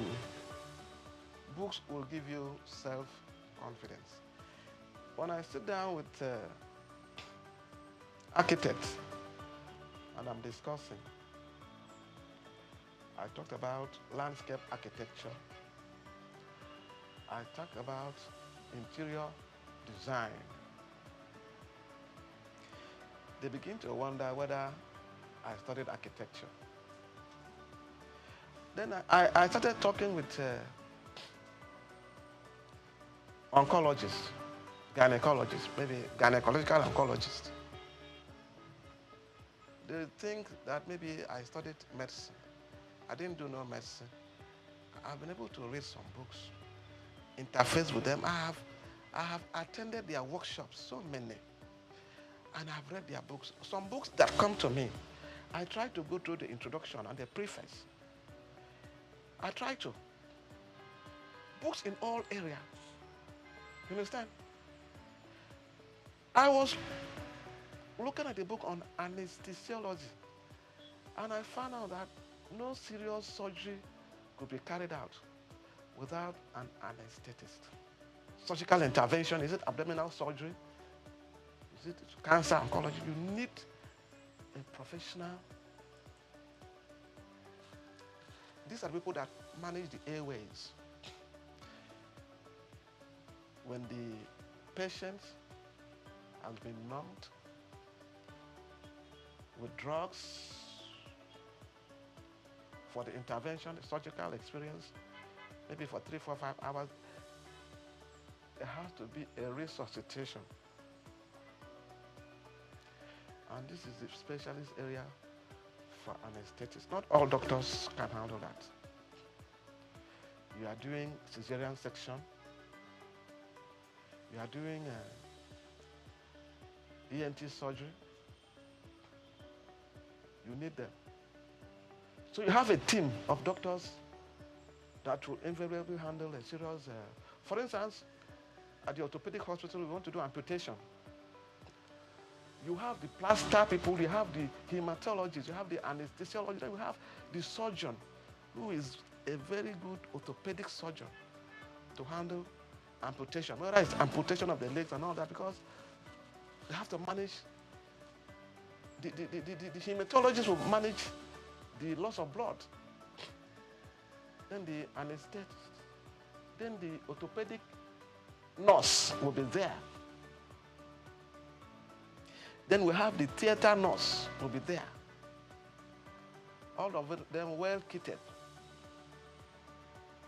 for the operations. It will look as if they are going to travel to Mars.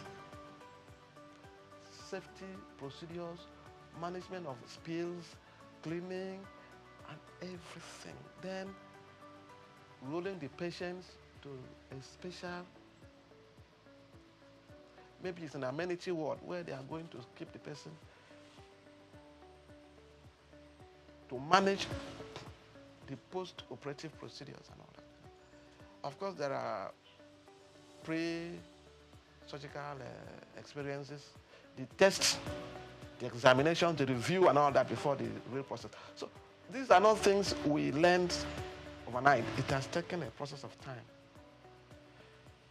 And we got to know that, oh, this is how the deal is done.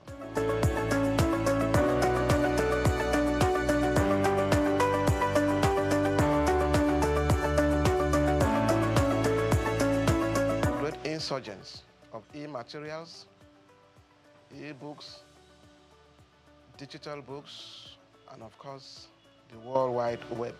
It has helped us to access materials easily. But you see, initially people were afraid that with the advent of the e-books and all that, that the textbooks, the physical books, will be phased out. But that is far from the truth. Libraries still get their core text and materials. They have the sections for the core text and materials and journals and serials. Then they have the section we call the digital libraries. Polytechnic libraries,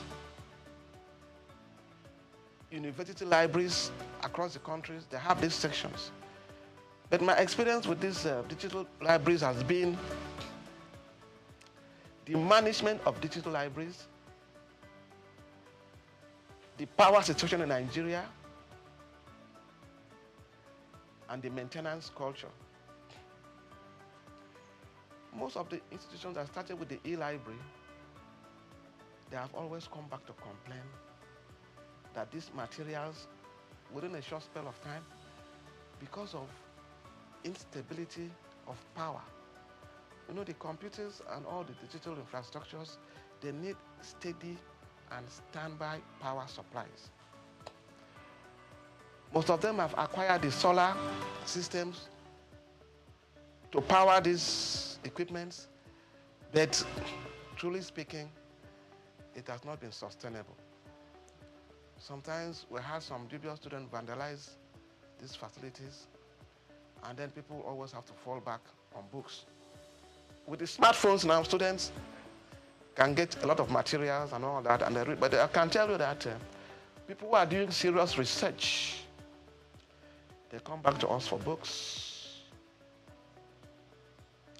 You are doing research, you have to do your references, your bibliography.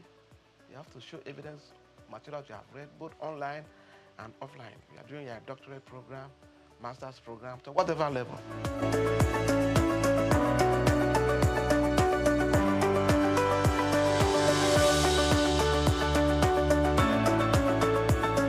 At the level we are now, we believe that we've added value to education, to training, and to teaching.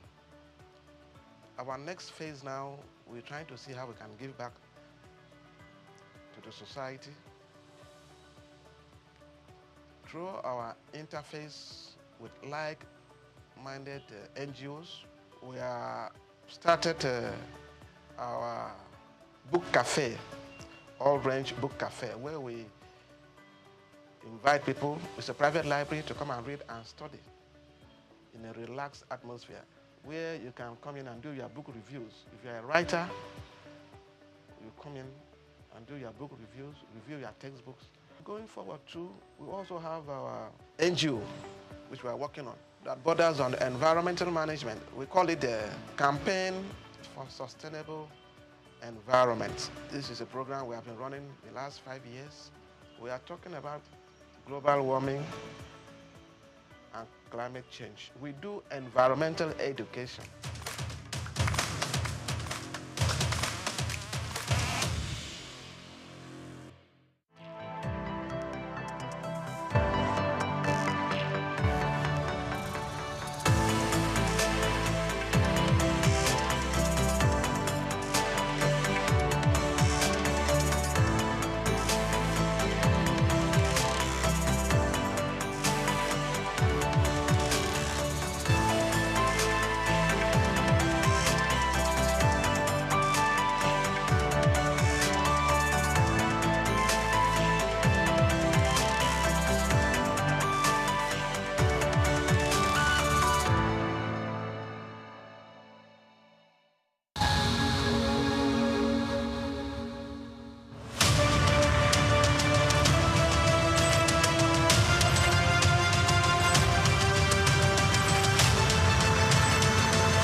The bank was totally gone, so there was nothing to say they had. But we still approached them and said we would like to take over this bank. The journey since 1997 has been one thing or the other, and I'm happy that many years down the line, we look back and we're happy that we're audacious and bold to make them move at the time. That's why today in UBA, perseverance, resilience is a core virtue, a core attribute, a core value of ours, because we apply that early on in this journey. So that's how it all started. Leadership, according to some Peters, entails vision, enthusiasm, trust, verve, passion, and consistency. If there's one man who graciously combines these virtues, the name Tony Elumelu comes to mind. They say that success to a large extent is dependent on being at the right place at the right time.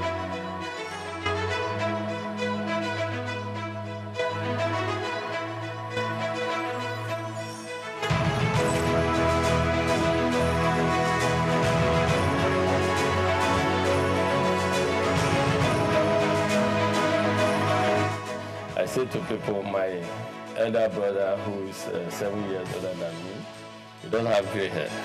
I have gray hair. My gray hair started from the merger, because making it work, serving your customers, making sure that everyone in the universe of the institution, which was we have 428 branches at the time, that it was same level of service across board. Customers of standard trust that were used to a certain level of service delivery, you will not want them to come to the new institution and have a drop. From the womb of time, Tony Elumelu has been an embodiment of nobility and excellence. He remains one of the flying eagles and shining heads of the banking industry. The life and times of Tony is an inspiring tale. He is one Nigeria who is unmoved by material wealth and self-aggrandizement. Tony's noble qualities were on from his humble background. Growing up with 4 siblings in Jos Plateau State, the cowboy of the banking industry who hails from Anocha North local government area of Delta State, believed in the democratization of law combined with hard work. He began his career as a copier salesman. The Ambrose Ali University graduate of economics also bagged a master's degree in economics from the University of Lagos. In 2019, he received an honorary Doctor of Business degree from Bayero University, Kano. Going to university, I just thought I wanted to be a businessman because my mom's brother, my mom and his brother were just 2 of them. So my uncle was a businessman, in Nigeria, and was quite successful at the time. And I was influenced. I thought he was very rich, and also I wanted to be a businessman, but not knowing whether just a businessman, you know what I mean? Because he was described then as a businessman. And but in university, that was why I read economics, just to see. But in university, I got more enlightened because I knew more how things operated. And first degree, I was saying I just wanted a good job that would give me the start. But when I came to do my master's at Unilag, being in urban or Unilag, a lot happening at the time. And that was the era of new generation banks, a lot happening. Our friends, in banking, our friends, some got jobs in some banks. And so that's all of us who were doing masters at the time. I did masters in economics. Who were doing masters at the time, we just became interested and fascinated. We were interested in working in a bank. New generation bank, not old generation bank, not. And so that was how it all started. And we started applying for jobs in our banks. And I got, yes, at the master's level, it was clear I wanted to work in a bank. And yes, that was started. As in then, Santana was a posh car. So they oppressed us in school, I must say. And then we too wanted to become the big boys in future with the brochures, suspenders, white shirt, dark suits, etc. The growth and development of any institution is determined by the quality of its leadership. For Tony Elumelu, his telling performance and leadership scorecard in the banking industry remains a reference point. He rose quickly to become the youngest bank branch manager at Allstate Trust Bank at the age of 36. He formed a coalition to acquire a distressed financial institution, Crystal Bank, and became its CEO, an action that earned him and his circle of peers the nickname the Cowboys of Banking. In 1997, some of us came together and acquired a distressed financial institution. We acquired this financial institution, we turned it around, we set targets for ourselves, strategic plans. That's targets, we have first year strategic intent, we want to make it a viable financial services company. Second year intent, we want to become a leading financial services group on the continent. And third financial intent is a strategic intent to become a player in the global financial arena. As we all know, there's so much private global capital seeking the right investment destination. All it takes is for a leadership to show that this country is set for business and people come there. We want to move into an economy where they can invest freely as well as move their monies out when it comes for time for dividend and remittances and repatriation of a dividend. So I will continue to invest because of the signal that we see in the market, because of certain fundamentals that are right. He audaciously led the largest merger in Africa between United Bank of Africa and Standard Trust Bank. Tony's fancy for red tie remains emblem of his appearance. He retired as CEO of United Bank for Africa in 2010. He is presently the chairman of Heirs Holdings, the United Bank for Africa, Transcorp, and founder of the Tony Elumelu Foundation. I can't express how excited I am in words to be here and to be selected among the 1,000. It's the opportunity for me to realize my dreams. So I go into business and start to make my way. It challenges you to do things you never thought you could do. Maybe if you'd have gone to a private school or an MBA, you must have paid a lot to get this kind of, enlightenment. Ça me fait plaisir de voir des frères et sœurs qui veulent se rencontrer, se connaître, les partager et créer un réseau, peut-être le plus grand réseau africain. Vengo de Cabo Verde. Je suis tunisien. Je viens de la République du Bénin. I'm from Edo State, Nigeria. I'm from Ghana. Zimbabwe. Sudan. From Rwanda. Gabon. Uganda. Senegal. Niger. I'm from the Gambia. Welcome and thank you for coming to Lagos. I'd like to start by congratulating all of you. You have done well. Most entrepreneurs are creative people. They have creative mindset. They're innovative. Those who dare to dream and who dare to innovate in Africa should have the opportunity to prove their innovation. And that is why we have $10,000 for these 10,000 Africans to help prove their concept and prepare them for bigger scale financial support. We don't give because we see it as a moral burden to give, to just give charity. But we want to give people because we want to uplift them. We want them to be self-reliant. We want them to be fishermen. We want them to do what we are doing. We want them to prosper in life, become successful. Tony made a tremendous contribution to giving back to the society. His selfless efforts and huge investment into humanity through the Tony Elumelu Foundation is widely adjured as the leading philanthropy empowering a new generation of African entrepreneurs, driving poverty eradication, catalyzing job creation across all 54 African countries, and increasing women economic empowerment. Since the launch of the entrepreneurship program in 2015, the foundation has trained over 1.5 million young Africans on its digital hub. Tony, the Nigerian economist, entrepreneur and philanthropist, holds the Nigerian National Honors, the Commander of the Order of Nigeria, CON, a member of the Order of the Federal Republic, MFR. He has been responsible for creating business that are critical to Africa's economic development. He is a proponent of Africa capitalism, an economic philosophy which advocates for the private sector's commitment to Africa's development through long-term investment in strategic sectors of the economy.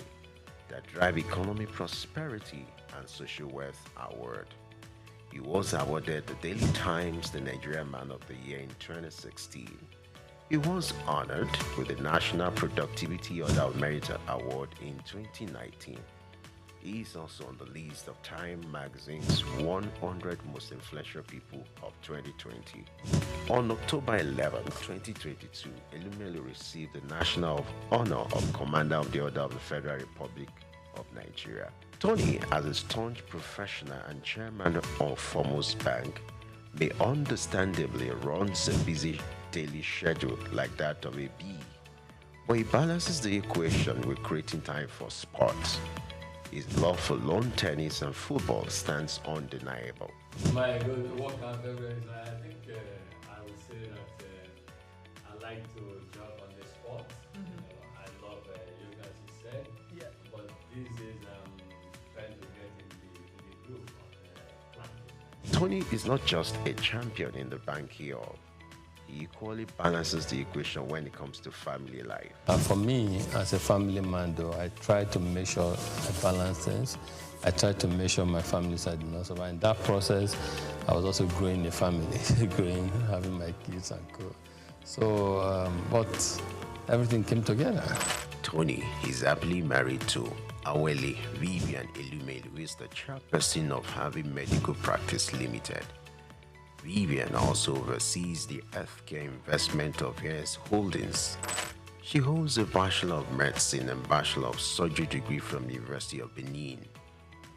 The marriage was consummated in 1993 and blessed with 7 children.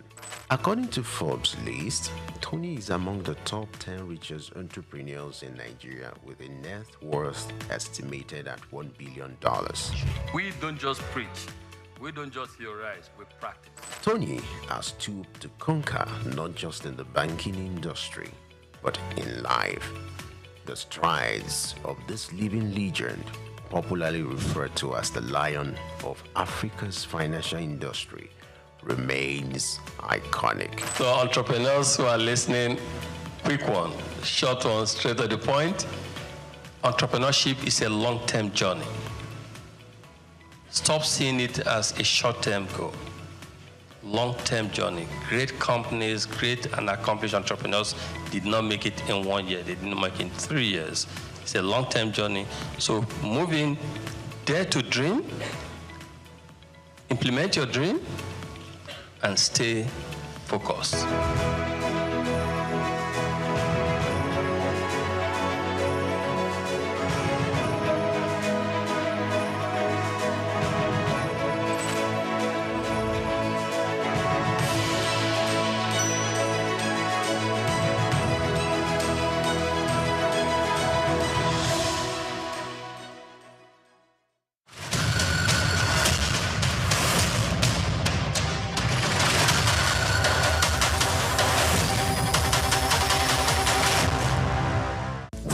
Just what you need right here at Femi Wash Media. Call it the Midas Touch and you wouldn't be wrong. Let us record, produce, mix and master your audio like nobody does. Reach us on our contact today for the best quality job. Hello Nigeria, hello Africa. Yeah, this is Sound Man. Keep watching SOUQ News. My name is Babalola from Excel LED. Keep watching SOUQ News. My name is Shepherd Michael Adewale Onofuye. I enjoy you all to always watch SOUQ News TV. Hi, I'm Tom Bogaballs, and please keep watching SOUQ News. Wale Seriki, SLG Lagos Island East, SOUQ News. Keep out watching them and keep a lookout for them. They're up and coming, and we're proudly to be affiliated with them. You alone where they make me go crazy. This your love in the cool of my brain. You're my medicine, I need you all day. Yo, it's Blackface Nigeria, and you're watching SOUQ News TV. Keep it locked on this dial, don't change it. You know what I say? Blackface Nigeria, love no bad.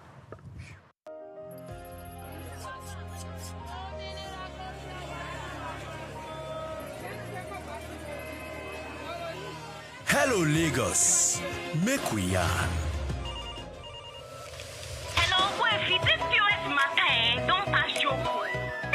swipe, alert no enter. Before you know it, jump. Wait, wetin really happen? They use fake alert, they worry us. Okay, so Mona listen, if you dey do POS business, no expose your alert. Hello, Ogbefi. They don't walk Gaba Road where they worry for our local government for years. This one sweet me, I no lie you. Because you know what? Development with the work, it deserve loudspeaker. Now why we dey here be that? For here, we know the abuse, we dey bring solution. My name, it is Ikechukwu Oyemike, aka Ogbefi Ishegwari. Make we yarn every weekday from 10 a.m. go to 12 o'clock on Top the Eye 95.9 FM. Rest isn't laziness, it's your body's reset button. Hello, my name is Emmanuel Olise, and this is SOUQ Health Tips.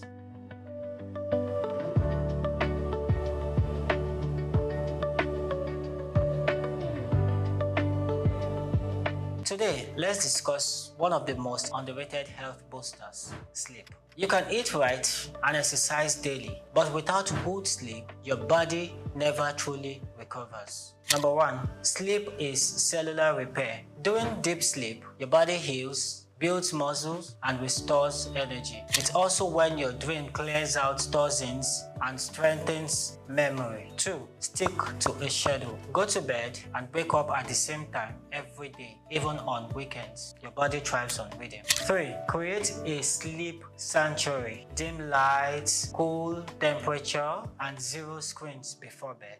Your bedroom should tell your body it's time to rest. 4, avoid late caffeine and heavy meals. They interfere with deep sleep stages. Opt for herbal tea or light snacks instead. In summary, sleep isn't optional, it's essential medicine. Protect it like you would any prescription. I'm Emmanuel Olise, and this is SOUQ Health Tips. Sleep well, your body's counting on it.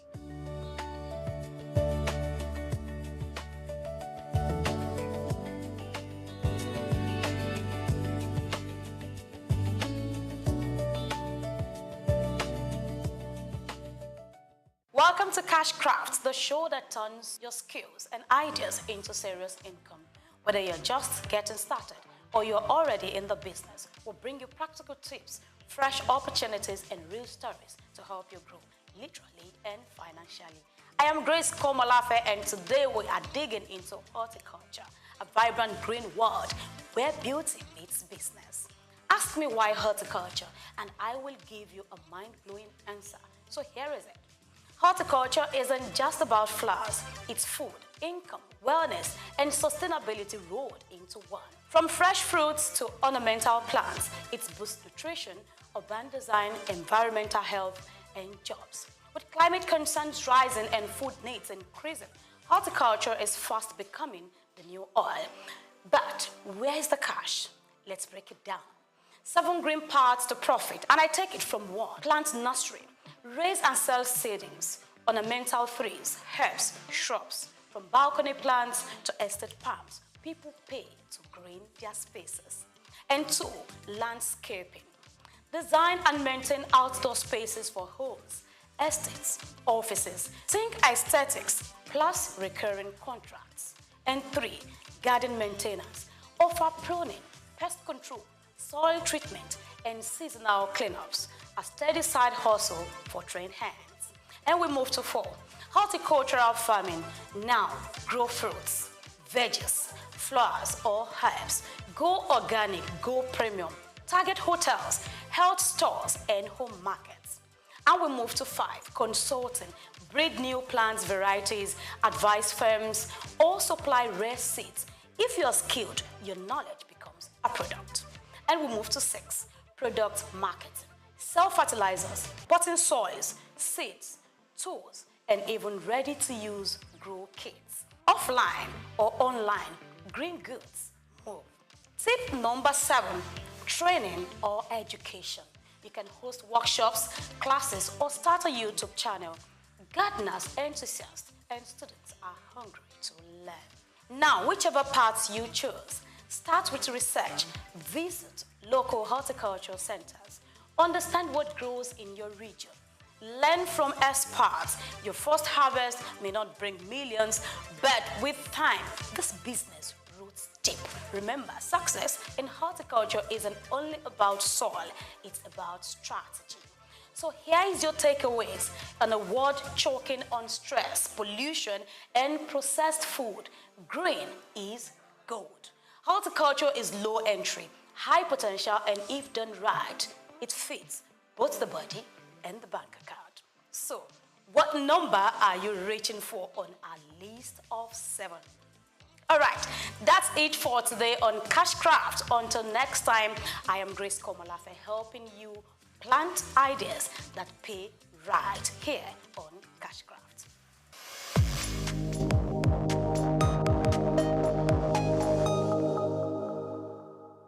For years, uncomplimentary features including obsolete books, lack of power supply, leaking roofs, and sparse library infrastructure have become an integral feature of public libraries. Visits to some of these facilities, particularly in Lagos and Ibadan, indicate a litany of pathetic public libraries. Attempts by governments to turn things around have been weak and sometimes non-existent. Expectedly, the impact of this on learning is telling. This is the basis of today's news talk, which focuses on public libraries. An American writer, Sidney Sheldon, once said that libraries store the energy that funds imagination. He added that libraries open up windows to the world and inspire us to explore and achieve and contribute to improving our quality of life. For many years, many young Nigerians have failed to improve the quality of their lives by expanding their knowledge or nurturing their latent reading skills, hence leave most parts of their lives in doubt, contrary to the advice by British novelist and screenwriter J.K. Rowling, who said, "When in doubt, go to the library."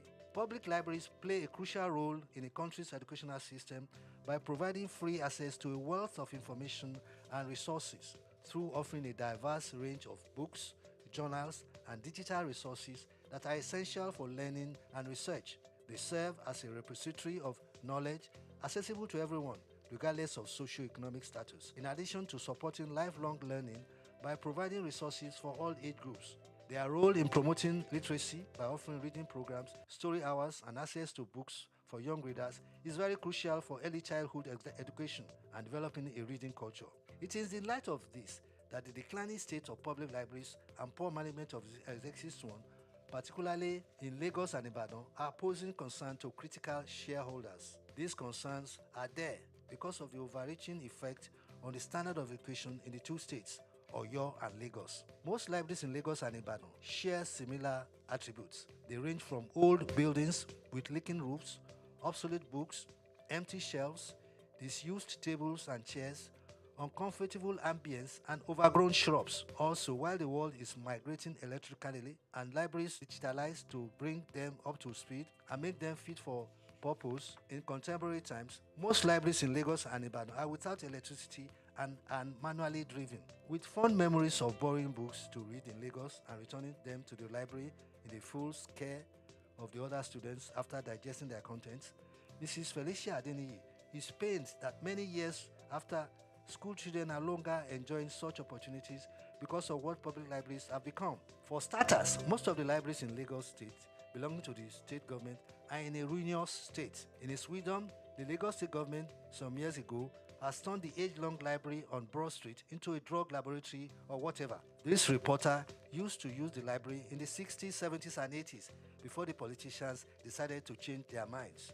In Oyo State, the surrounding of the Oyo State Library Board at Dugbe in Ibadan betrays what a reading environment should look like. Inside the facility is equally disheartening.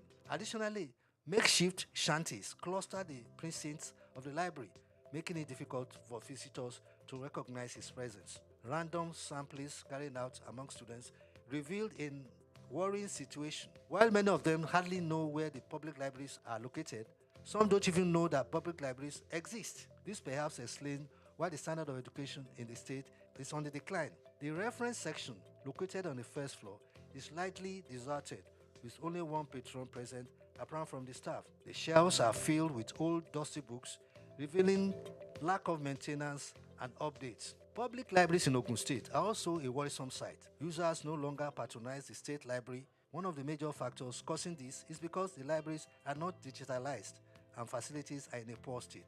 When the director of the Lagos State Library Service, Oyadipe Ashimiyu Amao, asserted that the state libraries had been standardized and are offering quality services, one can't help but wonder the cause of the growing apathy among residents so far as the use of public libraries is concerned. But the answer is not far-fetched, as some of the existing 13 libraries that exist in Lagos State have not been developed to the expected standard. Amao had recently, at a function organized by the State Library Service held for secondary students, claimed that the state libraries offered a conducive environment for libraries. But when SOUQ News visited the Ikeja's Secretariat Library, the National Libraries on Macaulay Way, Butemeta, the conditions of these libraries were against the assertions made by Amao. It is completely against what the gentleman had told the public. While the National Library opens at 8:30 a.m., library users they insist that the discomfort they experience there is a discouraging factor which they have continued to bear because of the little or no choice that they have. One of the library users said that they often come to the library with their hand fans due to the lack of electricity, and when there is power supply, the air conditioners and fans may not be working. Is this what we need in the center of excellence? Let us in Lagos declare a state of emergency on public libraries because the reading culture is gradually vanishing right under our nose. My name is Bayo Olaoye.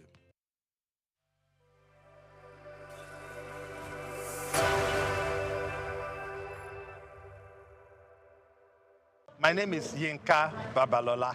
My name is Ijoma Pelokoro. My name is Joshua Hassan. I am Rotarian or Mosunde Lawson. It's Ife Rita Ejeze. My friends call me Ife. My name is Rotarian Lola Dare. I'm inviting you to keep watching SOUQ News. It's the right station to tune to. I like SOUQ News. SOUQ News is good. I want to charge you all to listen to SOUQ News, watch the news. You can have unlimited news, first time. Find SOUQ News. Be with SOUQ News. Never switch off. You are better for it. SOUQ News is the real thing. Listen to their coverage and you'll be glad you did. Turn to your YouTube, turn to your Instagram, turn to all your digital channels and look for SOUQ News. Keep watching. Keep watching. Please, guys, keep watching SOUQ News.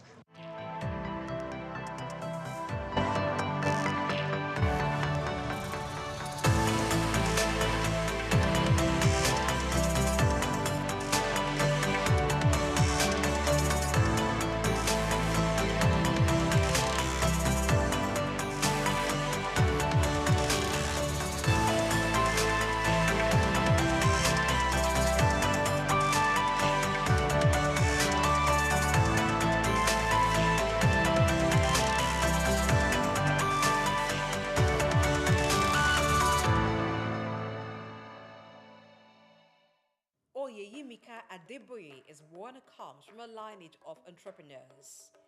Her father, Chief Timothy Adeola Odutola, was a pioneer in Nigerian manufacturing and a role model for her business ambitions. This daughter of a trailblazer began a career with Nigerian Bottling Company and broke barriers at Cadbury, an organization she joined as Finance and Strategy Director and rose to become the first female managing director. Let's explore the world of this amazing African business leader who's built a legacy of excellence, inspiring future generation of female leaders.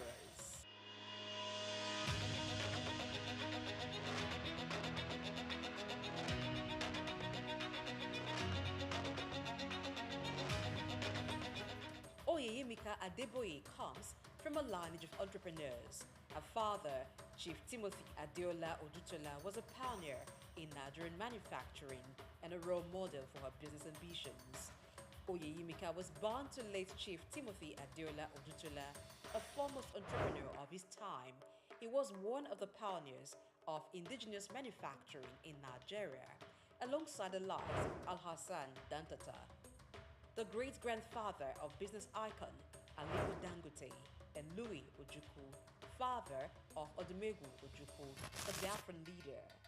Chief Timothy Adeola Odutola became the first president of the Manufacturers Association of Nigeria when the body was formed. As daughter to the man who created a multi-million-dollar conglomerate, including 3 factories, a realty franchise, a cattle ranch, a 5,000-acre plantation, a sawmill, an exporting business, as well as established Adeola Odutola College and Adeola Odutola Elementary School in Ijebodi, Ogun State. In addition to having a mother who was a very successful businesswoman, Oyeyimika was highly inspired towards business by her parents who served as role models. After her basic and secondary education, Adeboye earned a degree in economics and accountancy from the University College, Cardiff, Wales. In 1986, she qualified as a chartered accountant in the UK before returning to Nigeria in the 90s. She became a fellow of the Institute of Chartered Accountants in England and Wales and a member of the Institute of Chartered Accountants in Nigeria. She also got Executive Management Education Certification in Finance and Business Administration from the Institute of Management Development, Lausanne, Switzerland, between 2000 and 2007. Oyeyimika began a career outside the shores of Nigeria as an article clerk with a United Kingdom accounting practice. On returning to Nigeria in the 90s, Oyeyimika took up a job with the Nigerian accounting and tax practice of Arthur Addison and Co. for a couple of years. From there, she moved to Nigerian Bottling Company PLC in 1994, where she held the position of Finance Director and Chief Financial Officer for about 13 years. Returning to Nigeria from the United Kingdom proved a career-defining moment for Oyeyimika. She recalls the experience of a female English friend who worked in the UK as senior manager for many years, but didn't make partner at the same firm where other male managers were admitted into partnership. Among other reasons, the possibility of career limitation consequent on being female and black were good enough reasons to make Oyeyimika return home. In November 2008, Oyeyimika was headhunted to join the board of Cadbury West Africa as Finance and Strategy Director, West Africa, and a director on the board of Cadbury Ghana Limited. She was also a member of the Audit Committee of the company until October 19, 2016.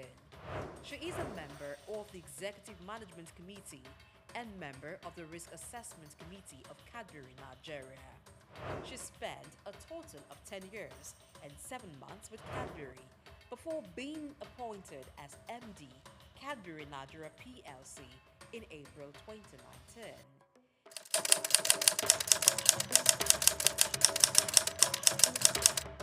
She also became MD, Mondelez Cadbury West Africa.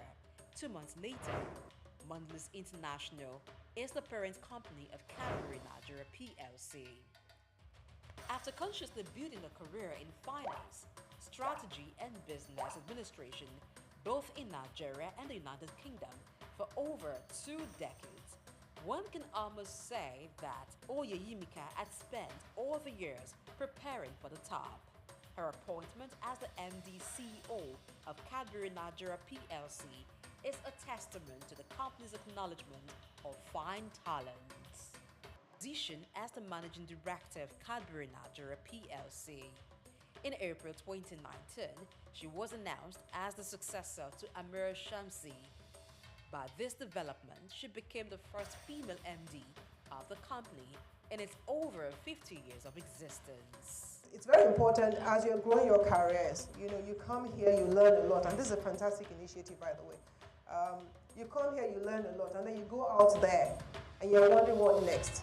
What I always say to people is don't limit yourself. You must never limit yourself. I gave you a statement. I said I'm a finance person. Today I'm a general manager. I did not learn general management in school. So whatever you're learning here, I'll call it a drop in your learning pool. Okay? You spend a year here, you learn something. Whatever you learn from here is a drop in your learning pool. Some things you will learn in life. You know where HR people, she's gone, I wish she was here. They always tell us that your development, 80% is in your hands, 20% is in your employer's hands. You know, your employer can do a lot for you, but all they do for you is really 20%. If you don't get up and do something for yourself, you cannot promote yourself and you will not grow your career.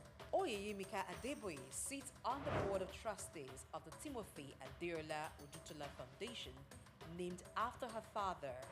The foundation targets its philanthropic works towards providing educational, industrial, and technological development for Nigerian youths that may be unable to gain admission into tertiary institutions for their higher education. Adeboye is a member of the board of Odutola Holdings Limited, a family-owned group of companies. Oyeyemika also serves as the chairperson of the advisory board of Genesis House, a home for disadvantaged young women, which was set up by Freedom Foundation. She's a member of the board of the Parity in Income and Education Foundation.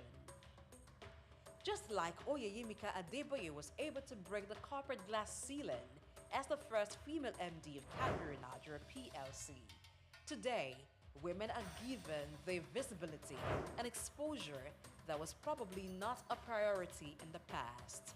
While there is still a huge gap in the recognition and appointment of highly performing women into CEO roles, the trend is fast improving as organizations are intentionally taking steps to ensure that women get the opportunity to take on very senior roles. As part of her philanthropic work, Adeboye is a member of the board of trustees of YEO Foundation, which provides various initiatives to empower less privileged women. She also contributes her time to partner with Handmaidens WRLS, a Christian NGO which seeks to mentor and empower professional women along an ethical career path. Oyeyemika is a member of the board of trustees of the Timothy Adeola Odutola Foundation, a family-owned philanthropic foundation set up for the purpose of providing educational, industrial, and technological development of Nigerian youths who may be unable to gain access to higher education. For these accomplished women, only God comes before her family and the scale of priority. She enjoys running and spending time with her family over a sumptuous meal. Oyeyemika Adeboye's values are shaped by faith as a Christian. In an interview granted to Punch newspaper, Oyeyemika admits her faith-based values, which borders on integrity, is key to decisions she makes and work ethics. Just do what you need to do and do it well, to your best, you know. Mr. Oshika talked about it, to the best of your ability. Do your best. What I want to say. Yes, I said be ready to make sacrifices, but be mindful of your priorities. I want to talk about priorities. As a Christian, you know, and as a mother, as a wife, there's some things in my own life that I know are important. You know, when you're talking about work-life balance, so many things would try to tear you apart. You know, you have to have your priorities. So I took my priorities right. I said, in any decision, in any situation I face, I stick my finger out and I say three things. The first thing is my faith, my God. So if anything at work is going to take that away from me, I'm really willing to give up that work. You know, and I say it boldly that as a Christian, if I have to compromise my faith, then it's not worth it. Growing up in a home with strict moral upbringing, she recounts a disciplinarian father never failing to apply the rod when it was necessary, as well as her mom. These values have shaped Oyeyemika's character and decision-making. The journey of Oyeyemika exemplifies dedication, talent, and the importance of breaking barriers. She continues to inspire future generations of female leaders. There's never telling where this wonderful, amazing woman is going next as she continues to break corporate ceilings.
Nigerian leather industry has a storied history, particularly in the northern parts of the country, where the art of leather farming and crafting has been perfected over centuries. Traditionally, leather was used primarily for functional items like sandals, bags, and saddles, with little emphasis on fashion. However, the narrative has changed drastically in recent years, as Nigerian leather has evolved from a utilitarian product to a symbol of luxury and high fashion. Here is a special report by Bayo Olaoye. The turning point for Nigerian leather came as local designers began to recognize its potential beyond traditional uses.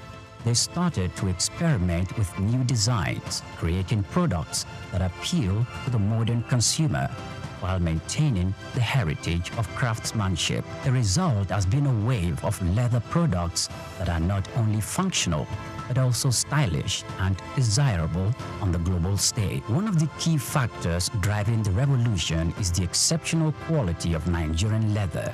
Known for its durability and unique texture, Nigerian leather, particularly from goats and cattle, has become highly sought after by fashion houses both within and outside Africa. This demand has encouraged local artisans to up their game, focusing on quality control and finishing techniques to meet international standards.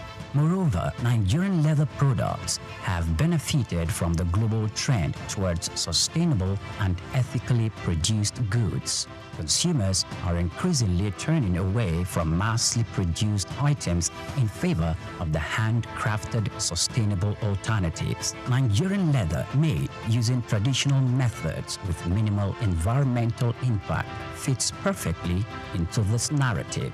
This has opened up markets for Nigerian leather goods, particularly in Europe and North America, where there is a growing appreciation for products with a story and a conscience. The rise of Nigerian leather on the fashion scene is also closely tied to the country's booming creative industry. Fashion designers, many of whom had gained international recognition, are incorporating leather into their collections and innovative ways, from sleek handbags and bespoke shoes to stylish jackets and accessories. The Nigerian leather is becoming a staple in high fashion. This trend is not only boosting the profile of Nigerian fashion, but also creating new opportunities for economic growth. The leather industry, once dominated by small-scale craftsmen, is now attracting significant investment. Entrepreneurs are setting up modern tannery and workshops, creating jobs and fostering skills development in the process. This industrialization of leather products is helping to formalize what was once an informal sector, leading to better working conditions and high incomes for artisans. However, the success of Nigerian leather market did not emerge without challenges. The industry still faces issues related to infrastructure, access to finance, and competition from imported goods. Additionally, there is the need for more investment in technology and innovation to further enhance the quality of leather products and make them more competitive in the global market. Despite these challenges, the future of Nigerian leather products looks bright. There is a growing recognition of the value of locally produced leather goods, both within Nigeria and globally. This is evident in the increasing number of fashion shows and trade fairs dedicated to promoting Nigerian leather products, as well as the rising demand from international buyers. The evolution of Nigerian leather from a utilitarian material to a symbol of high fashion is a testament to the creativity and resilience of the Nigerian artisans. It reflects the broader trend in the global fashion industry towards sustainability and craftsmanship. As the world continues to embrace African fashion, Nigerian leather is poised to become a major player on the international stage, offering a unique blend of tradition, quality, and style. This is just the beginning of what promises to be an exciting new chapter for Nigerian leather.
Welcome to Cashcraft, where opportunities meet insight. Today, we're journeying into the field of prosperity where towering oil palms wave not just leaves, but the promise of wealth. From the humid groves of Edo to the rich red earth of Delta, a quiet boom is unfolding. Dough has been there for many years, but we could take advantage of this. This is one opportunity that holds the key to food security, foreign exchange savings, and thousands of jobs. Yes, we're talking about palm oil, Africa's red gold. But how do you tap into this opportunity? What does it take to build a business around palm oil, from plantation to profit? Let's break it down, step by step. 1. Understand the landscape. The first step is knowledge. Nigeria's oil palm production has risen by over 41% in the past decades, from 8.2 million metric tons in 2014 to 11.6 million in 2023, according to the Food and Agriculture Organization. Yet, with over 200 million mouths to feed and rising global demand, we are still importing palm oil to close the gap. That's your opportunity to become a local producer or processor. Step 2, choose your entry point. There are 3 main ways to enter into the palm oil value chain. Palm plantation farming. Cultivating your own palm trees is long-term but rewarding. Now you can look at processing. Buying palm fruits, popularly known as banga, I'm sure you know that, and converting it into oil with machines. That's another one. And trading. You can buy and sell finished oil in local or export markets. Each has different startup costs and time frames, so you must match your capital, patience, and passion. Before I go further, remember that this is not a professional guide, rather a wake-up call that there are opportunities everywhere. Now let's go to step 3, get land or source supply. According to research, some initiatives like the Edo Oil Palm Development Program, EOPDP, and Delta State Delcom Scheme are making access to land to become easier. Findings shows that in Edo State, over 114,000 hectares have been allocated to both big and small investors, and over 65,000 hectares have already been accessed. In Delta, 130,000 hectares have been provided by communities under a cooperative model, with over 3,000 smallholders farmers already on board. Even if you can't own land, you can start small by sourcing fruit from cooperatives or leasing a small processing space. Of course you can. Now let's move to 4. Know the cost and time frame. It costs between $7,000 to $8,000 to cultivate 1 hectare of palm from nursery to maturity. But it takes about 3 to 4 years for the trees to start yielding. If you want quick returns, processing and trading may be better. You can buy a small-scale palm oil milling machines for 1.5 million to 3 million naira, or even less if you join a cooperative or lease. So let's go to step 5. Invest in knowledge and market access. Join farmer cooperatives like those in Delcom. They give access to training, markets, and funding. You can also link up with established companies like Presco and Okomo Oil. Yeah, I'm not marketing, but it's a way to tell you that, look, there are opportunities everywhere. All of these are listed on the Nigerian Stock Exchange. Step 6, think sustainability and value addition. Palm oil is not just for stew and soup. Yeah, think big. You can produce refined oil, cosmetics, biodiesel, and export-grade products. Investors are already joining this, and governments are backing it. You can do your research. There is also growing interest in eco-friendly farming and traceable supply chains. If you do it right, foreign buyers will come looking. Palm oil may have its controversies, but in Africa, especially in Nigeria, it is heritage, it is economy, it is future. The rise of Edo and Delta as palm oil giants is not just about hectares or harvest. It is about people creating jobs, reducing imports, and saving foreign exchange. If you are looking for a business with cheap roots and wide branches, palm oil may just be your calling. This has been Cashcraft, your guide to turning ideas into income. I am Grace Komalafe. Join us again next time, and remember, the ground beneath your feet might be your next big break. See you again.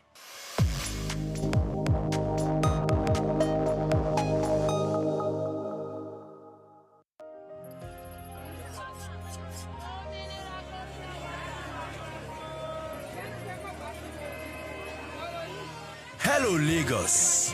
Make we yarn. Hello, boy, if this POS matter, don't pass your code.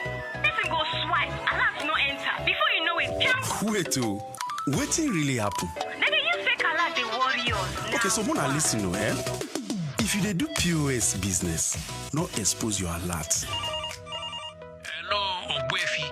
They don't walk that bar road where they worry for our local government for years. This one sweet me, I no lie you. Because you know what, development with the work, it deserve loudspeaker. Now why we dey here be that?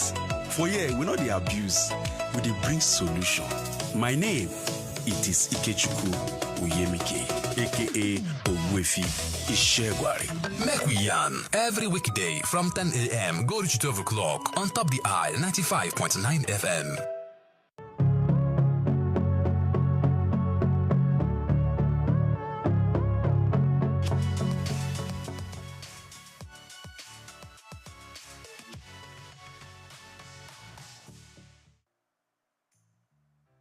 In 1957, just a greenhorn leaving school and looking for a job, going into broadcasting was something that I dreamt of. But that's only meant going into radio, because my old school, Holy Child College, still on the same site in Obalende, 2 streets away from the old NBC. I still can't forgive whoever changed the name to something else that is being called now FRCN.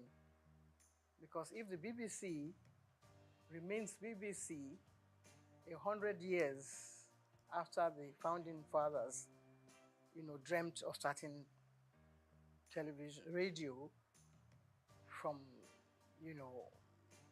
all the war years, learning a bit from America. It all started from America. Because we were taught about all this. Every time they took us from school to take part in, school's debates on radio, we just walked across. It's all in Obalende and Ikoyi, Balende/Ikoyi. So I dreamt of doing something along the line. And then one of my teachers left us high and dry. He went to be a news reader on radio. Marie Tabio, who later became Mrs. Irikefe.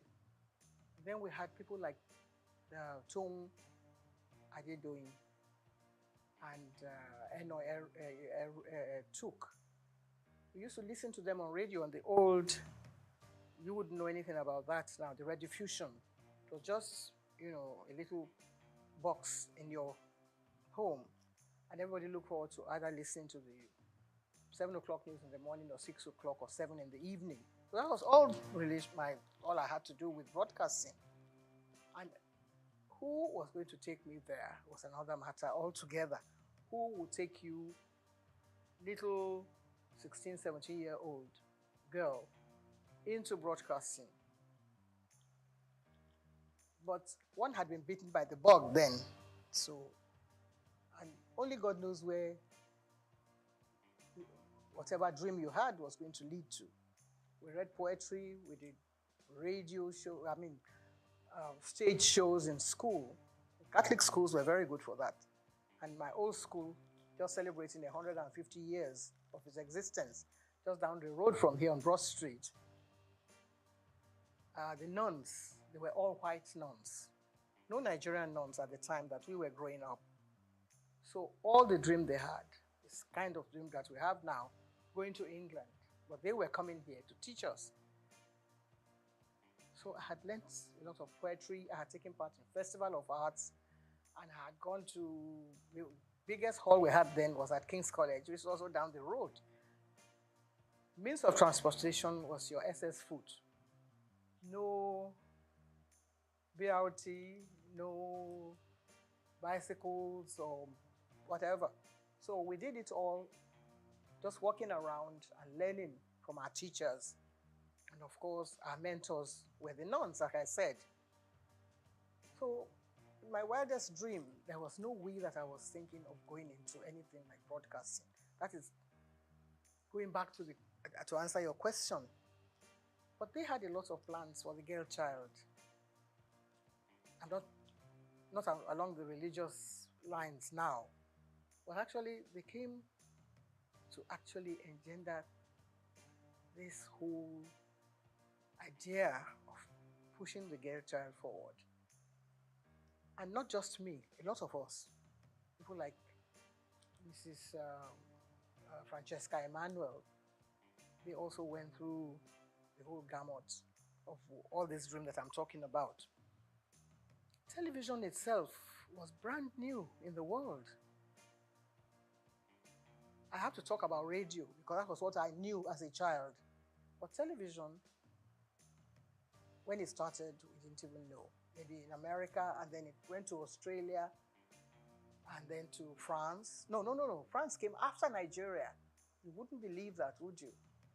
That we were number 6.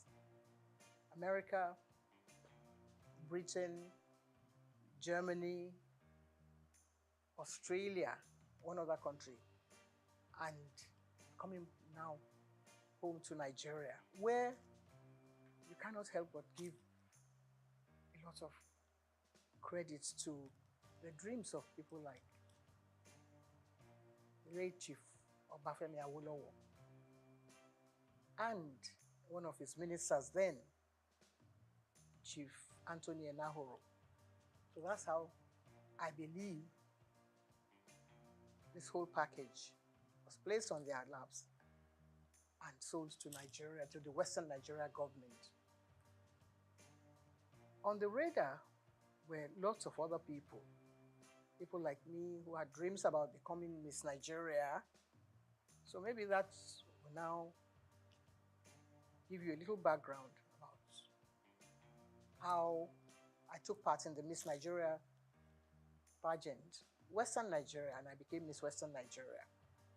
Somebody must have fine-tuned some little knots somewhere and said, okay, you probably might be able to deliver.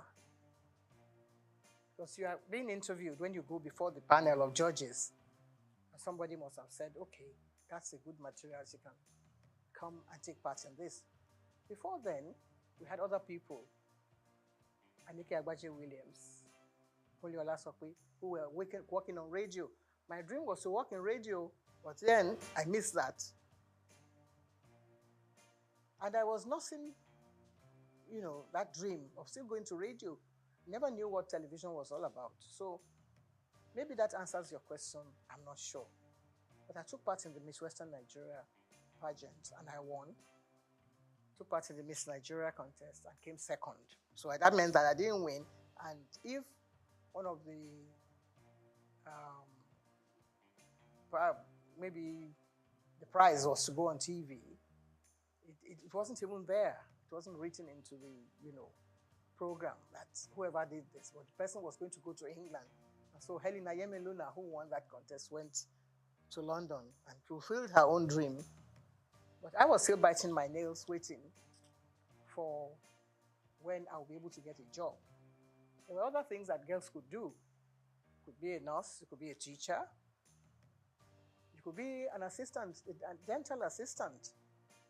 All those were things that young ladies, can, fulfill their dreams along those lines. They're still there. You still have young ladies Mrs. Muritala Muhammad, the first time I met her, she was a dental assistant.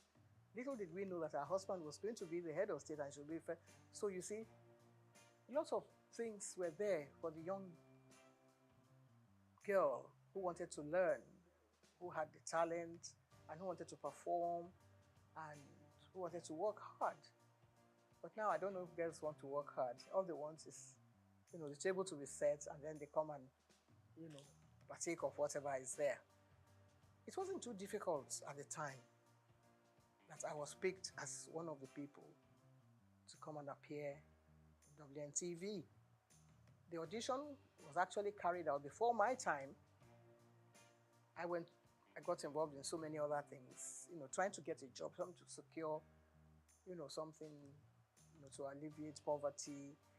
There was not too much poverty in Nigeria at the time because people could still eke a living for themselves and, get by in society. But I was lucky that I had an aunt who was a nurse in the hospital in Ibadan, UCH in Ibadan. And she was married to an Englishman, and the man's friend happened to have been the man, Mr. Mathers, who was brought as one of the technical partners to WNTV. So we met at a dinner party, and just as you and I are chatting, I was only 18 plus. I was 17 when I took part in the pageant. But by this time, I was growing up, and I thought I was a big girl. So I opened my mouth, and I said a few things. And the man looked at me and said, "How come you are not speaking with a Nigerian accent?" And I didn't know what he meant, because we were taught at St. Mary's to deliver whatever lines we were given to deliver. The Festival of Arts, I came second after an English boy from Corona School. And I was given a beating for coming second. Not because I didn't perform well, but because I forgot to curtsy. And one of the judges, I think, who was then Mrs. Abayomi, Lady Abayomi, said that I delivered my lines very well. So I was the Lord of Tartary. I would do this and that and the other. And so I came second. And when I got back to the school, the nun, Sister Marieta, said, "You were not paying attention." So whatever you do in life, you have to be consistent. You have to perform well. The way we're trying to do now, the way we're trying to project your voice and whatever it is you have to offer with a lot of humility, not trying to show off or to project your own image, or whatever message you have to deliver, you have to make sure that it is well delivered. The following year, St. Mary's Convent School, which is my old school, which is 150 years old in existence, went to the same King's College Hall, and we beat a lot of secondary schools. We came first. Pied Piper of Hamelin. Have you ever heard of that poetry? Pied Piper of Hamelin was about someone who wanted to get rid of all the rats in Europe. And all he did was to play the pipe. So that is what we were more or less doing. That's what you and I have being a Pied Piper, trying to get off all the ills in society. That's the main job of a broadcaster. There's so many things happening in the country, and it's only TV and radio that binds the country together. If the country falls apart tomorrow, we will rely on someone from radio or from television to make the announcement, to introduce the head of state who has just won the election, or the one who has just taken over. It's a huge responsibility. At that age, at 19, we had to introduce people like Chief Obafemi Awolowo on TV. We had to introduce people like Akintola, Oladoke Akintola, as the premier. And when everything broke down and it all went into smithereens, they brought in Chief Majekodumi as the administrator of the Western region. All this happening before our eyes. There were no other stations in the country except WNTV. And we were there, so we learned quite a lot. In fact, I believe that the whole country revolves around broadcasting. And if you are part of that organization, how would you feel at my age, at 80-something? As young people, perhaps you don't know all this history that I'm telling you about. It's a long, long story. But when you sit down, you have to put it all into perspective. You see that, well, some people are actually meant to be in different positions. Some people are meant to be doctors. Some people are meant to be nurses. For those of us that are in broadcasting, it's a huge responsibility. It's a passion. Sometimes you don't even know how you got there in the first place. Or somebody may have discovered you. It's like being in Hollywood in those days. Someone has to develop, you have the talent, the latent talent, and then somebody will discover you. So that's how I was discovered by Mr. Mathers at a dinner. I was put in that place because I had won the Miss Western Nigeria contest. If I hadn't done that, I probably would be somewhere in the kitchen washing plates, washing all the dishes. So there you are, if that answers your question.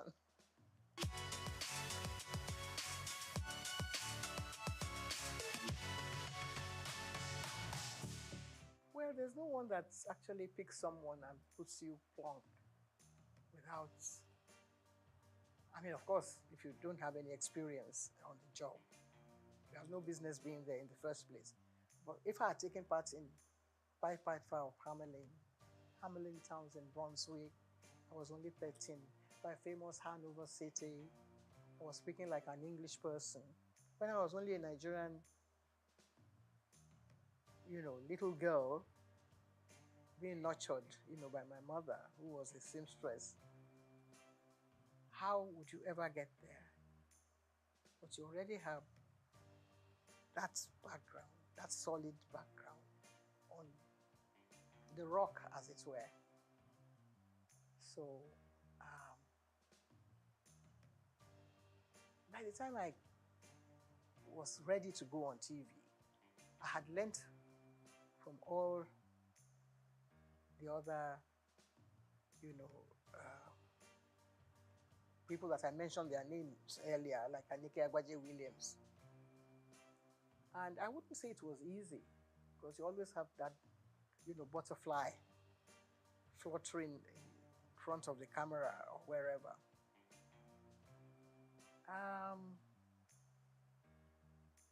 I think I took to television like I was meant to be there, with all humility. If I had been groomed by all these nuns that I have mentioned their names, they came to Nigeria to serve the people. They were not earning salaries, To become a nun, you have to take the oath of obedience, chastity, poverty, and all that. So you're not earning a salary. But whoever is there now is thinking of how much money he's going to get from whatever take comes from here, there, and yonder. So they taught us well. And nobody said you're going to go and appear on TV or you're going to be on radio. But just do what you're meant to do properly, with a lot of sense of responsibility and diligence. And that stands at the back of your mind. That goes everywhere with you, wherever you go in life. Even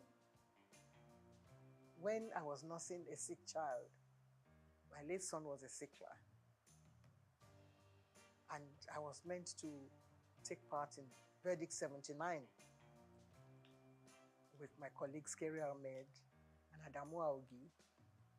They all came with me to the hospital, which is just next door here. And then we came back and mounted the podium and continued our business as if nothing was happening. He didn't die at the time, of course, but the job must go on. That is always there at the back of your mind. So my first night, I wouldn't say that I didn't have any jitters, that I was not nervous. But I was able to deliver, and I think that was the staying power. That was what kept me going, because other people came on board. I was not the only one. All the members of the board had their own you know, little nephews and nieces that they wanted to project on TV. They all came and they couldn't make it. But Anike and I kept going. And if you gave me a script now, I think I would try and... We didn't have too many, what do you call it then, teleprompters. Well, I was very good at, you know, I had a photographic memory. So I was able to get hold of the script, and in less than 60 seconds, I'll be able to deliver it straight to the camera. That was one of the assets that I had also, which was God's gift. It's not by own might or whatever you think you have. You have the talent, of course, but also there has to be some other little bits of gifts that, you know, will help you to project the image of the professional.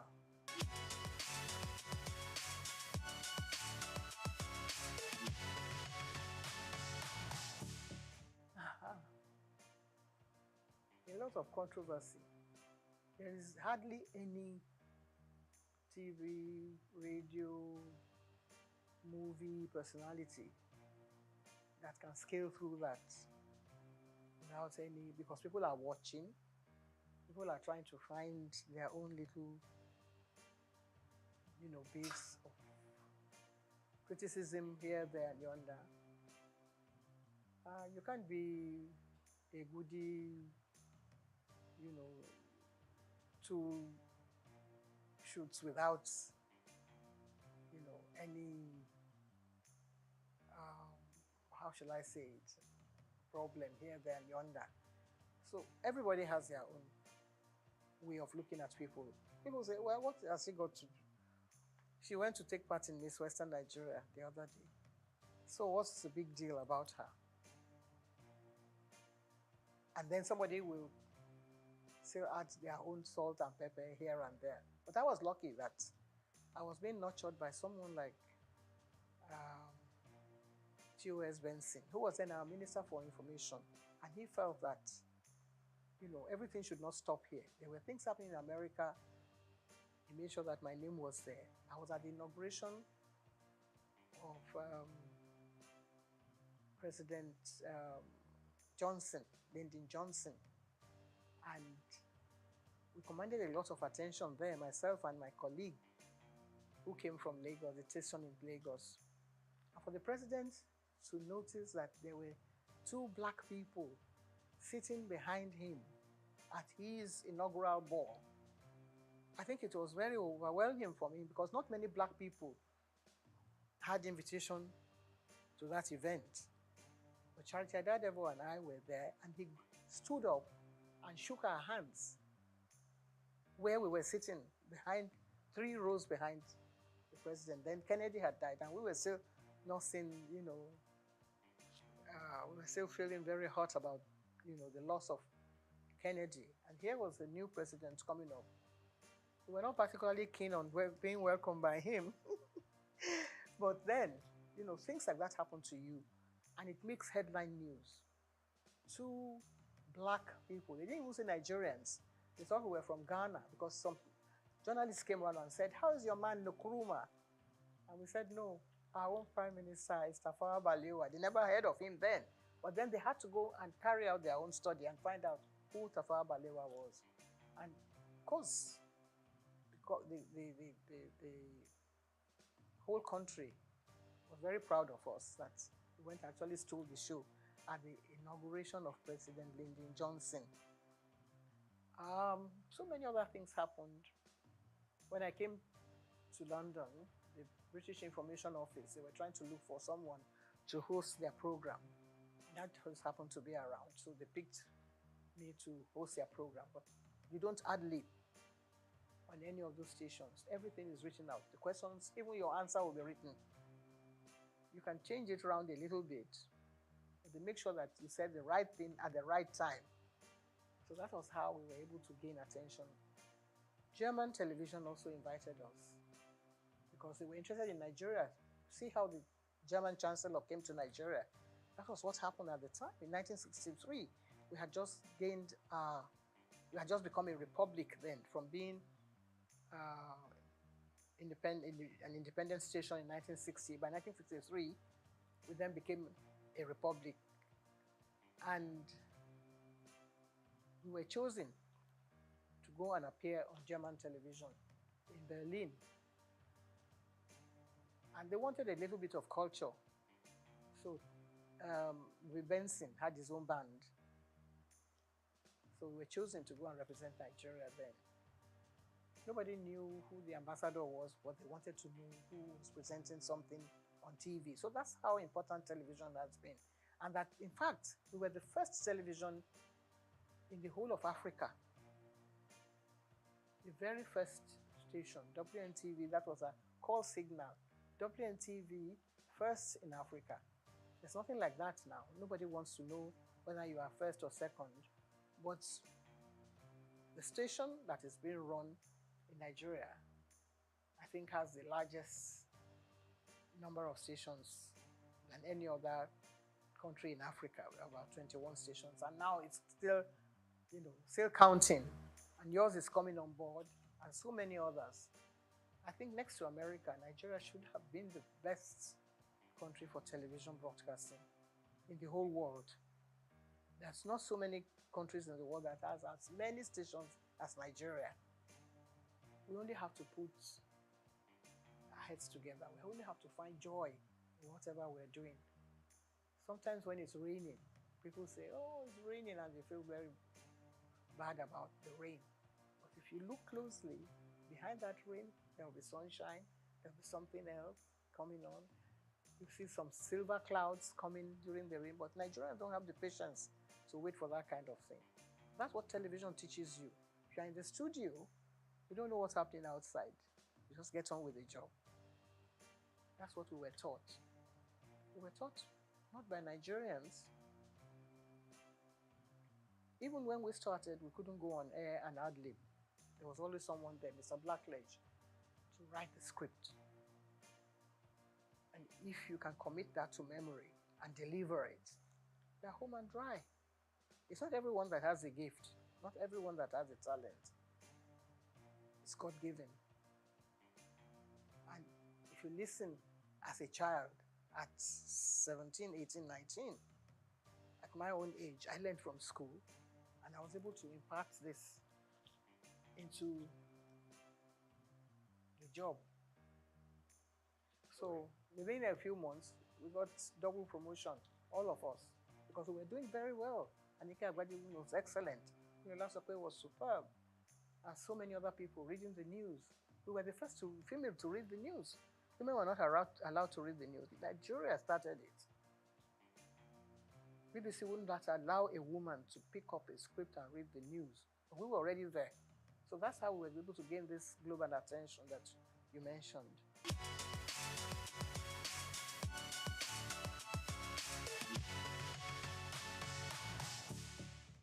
It's not easy. Not easy. Like I said, when we were taught by, not by Nigerians. But somebody came along the line and said, we don't have to speak like English people. You can just carry on and use your own parochial background. If you are a Roboman, you can speak English the way you like. That was his own idea. Because he didn't believe in us doing all this la-di-da and trying to, say things the proper way. But that watered down the standards a bit. Because then everybody, maybe he had a relation who wanted to appear on TV, and he wasn't allowed to because he couldn't speak like Ikenna Ndagoba or Bojalalade and things like that, or Friday Fude or Mike Nahuru. So somebody must have gone to him and said, because he doesn't speak like any of those people who were taught by, foreign teachers, people who had learned, people who knew what a DJ, we had a Bible then, that you had to pronounce your words correctly. So he came and said, now that I'm DG, I'm not going to tolerate all this, your English way of speaking. And some other people, of Not that watered down the standards. That's not our own making. We were still ready to continue the way we were doing, but then they pushed us to the background. But there were others who were able to perform well. Ruth Benamesia, Opia, Sienna Weber, and of course Bimbo Oloyede, who was born in England. If you already employed those people to deliver the goods and to present your programs, you're not going to sack all of them because they speak with English accent. I don't see how that can be an offense. You cannot be, guilty of speaking English well, like the English people. But they then brought out other people. And you had the head of presentation. I became head of the presentation after I came under Guba. And you're trying to prepare your roster. You wanted to put such people online to read the network news. They say, okay, bring somebody who can speak like the Radidididu and do a little bit of a on the side. It's part of our culture. So that is what is happening to TV broadcasting in Nigeria. It's all very interesting. So, this cultural milieu and bringing, a touch of Nigeria. Nigeria is doing well. In that aspect, in the music world, I think we're leading. Some of us who grew up on Handel's Messiah and Mozart, we have to sort of put our hands behind our back now and watch, all the way things have turned around. And Nigerian music is doing well. Afrobeat is reigning everywhere in the world. So really you can't find faults with that. So when they watch a bit of Fela and his children and all his grandchildren doing well, then listen to the channels on TV, you have to take what you get from there as well.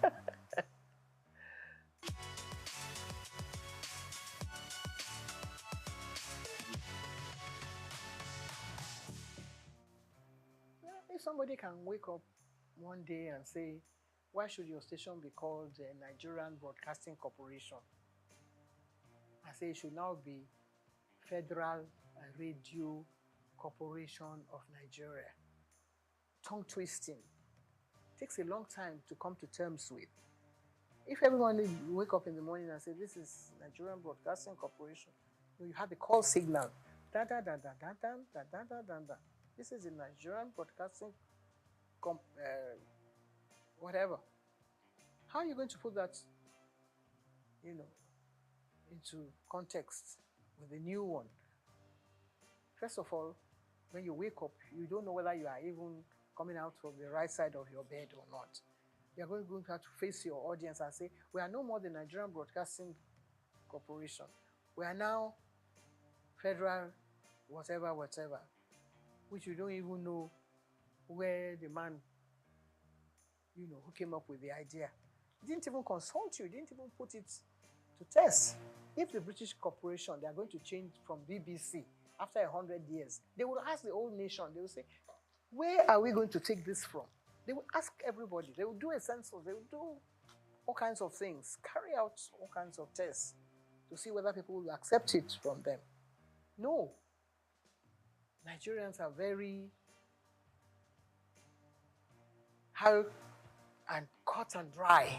This is the way I want it. I'm the head of state, so I can change everything now and, all of you can start marching forward and march back again. Soldier go, soldier come. I think Fela would have been a good head of state for Nigeria because he would have got some people marching the right way. So, I think that is what has happened to this country. But we will still settle down. The soldiers that have been marching since, they will do attention one day. And then we'll be able to sort ourselves out gradually. I think we're going through the right process now. People are beginning to find their own feet. If things go around, price of goods go up, Nigerians will find a way to come to terms with that. when we were growing up, everything was done. We won't say according to the colonial rules and regulations, but at least there were standards that were set down for you and things that you had to toe the line. This is the proper way to do things. But if somebody says, no, no, no, no, no, let's turn around and turn it upside down.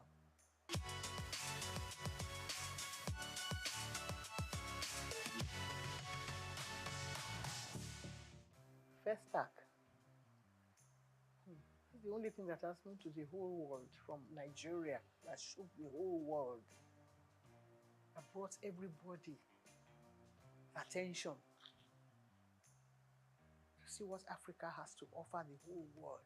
It happened here on this soil in Nigeria. I was a member of the ceremonial committee.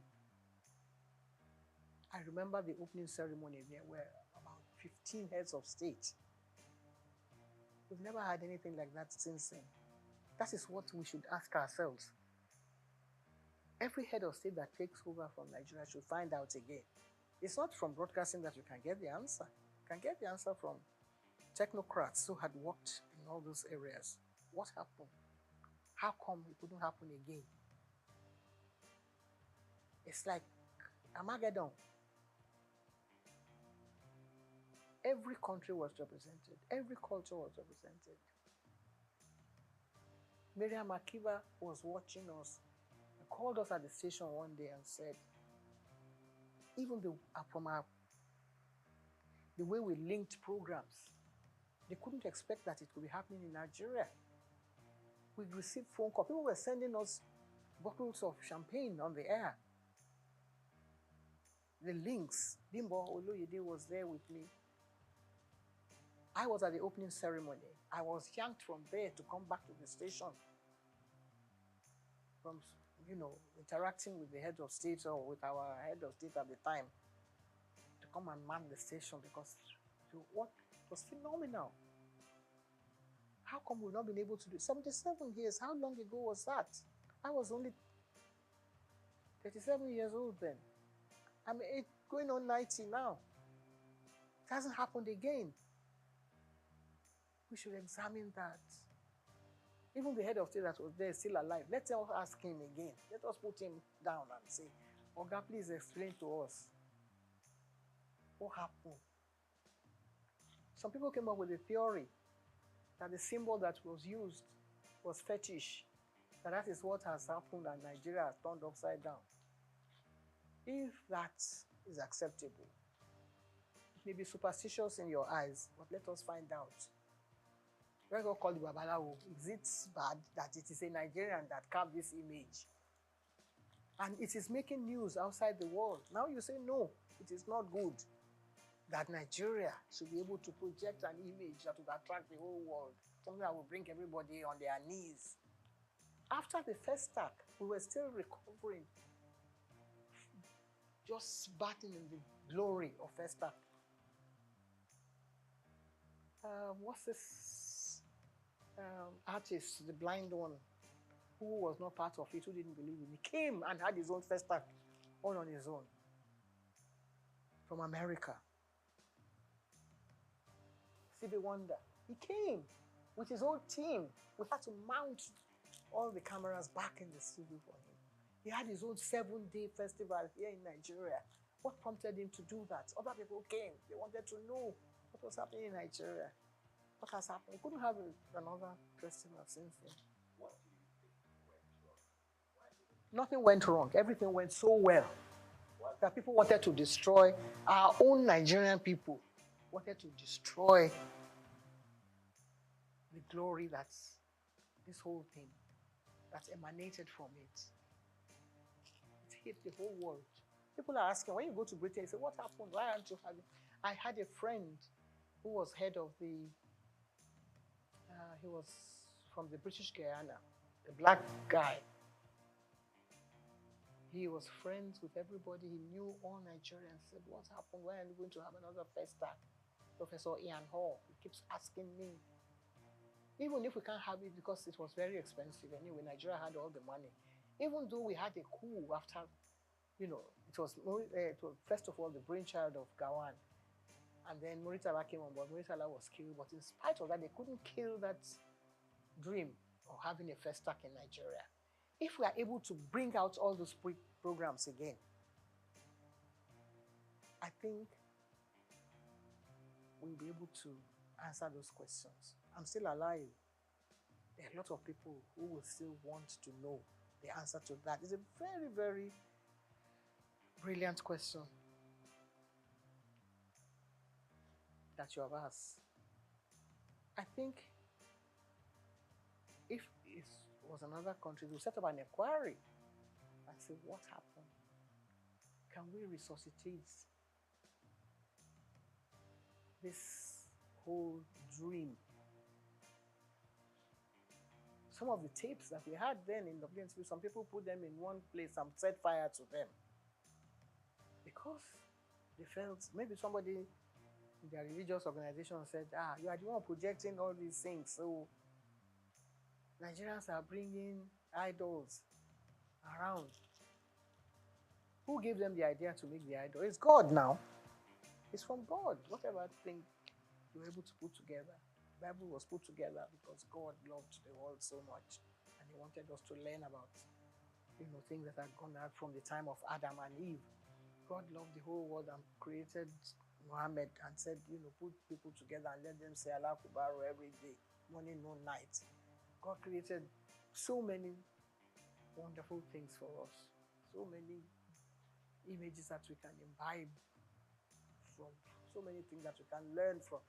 People want to come and learn about our country. Instead, we say, we want our sculptures back. What are you going to do with them? You don't have a museum where you're going to put them to make them thrive and people come here to Nigeria. It's a good idea for them to come, but if they learn about your country, what your people have done over the past 2,000 years. 2,000 years of Nigeria image was put together by the BBC. Nigeria went and tore it up in shreds.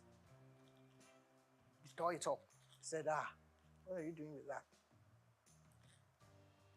What you call bad belly. I don't know if anybody sang a song with that title. If we maybe start from there and say, what do you do with your own bad belly?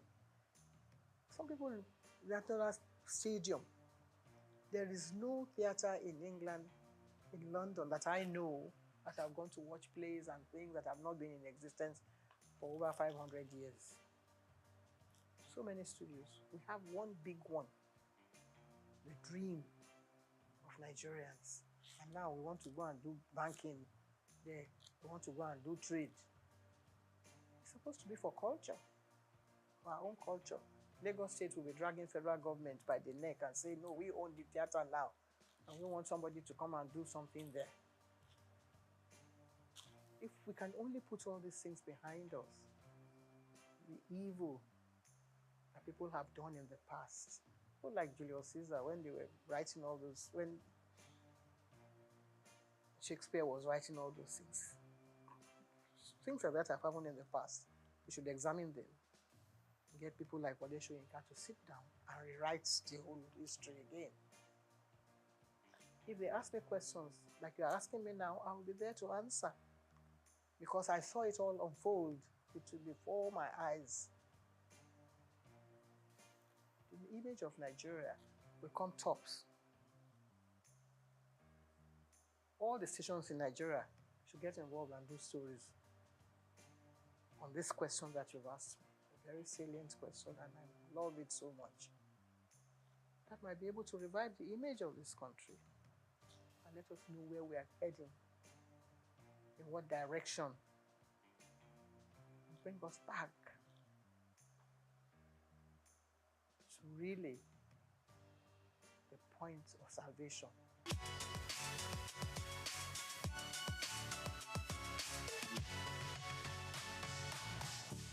Well, I haven't seen it. I must have mentioned it somewhere. I think on one of the channels. When they was trying to build the scandal around it, and I tried to put the record straight. That wasn't really what happened, and that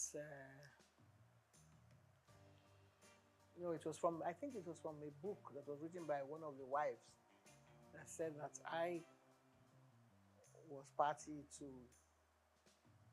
his breakdown of their marriage.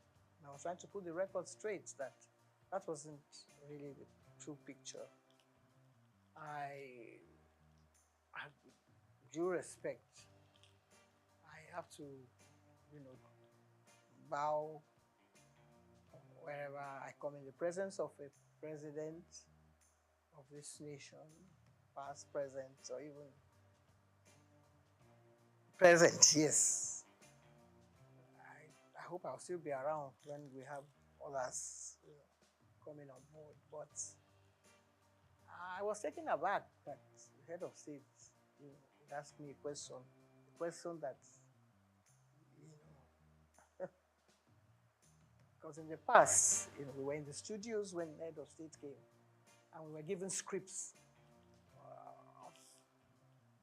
If there had been, there had been several coups, and it's always the presenter or the station like that, the managers that take the brunt of the whole, issue when things like that happen.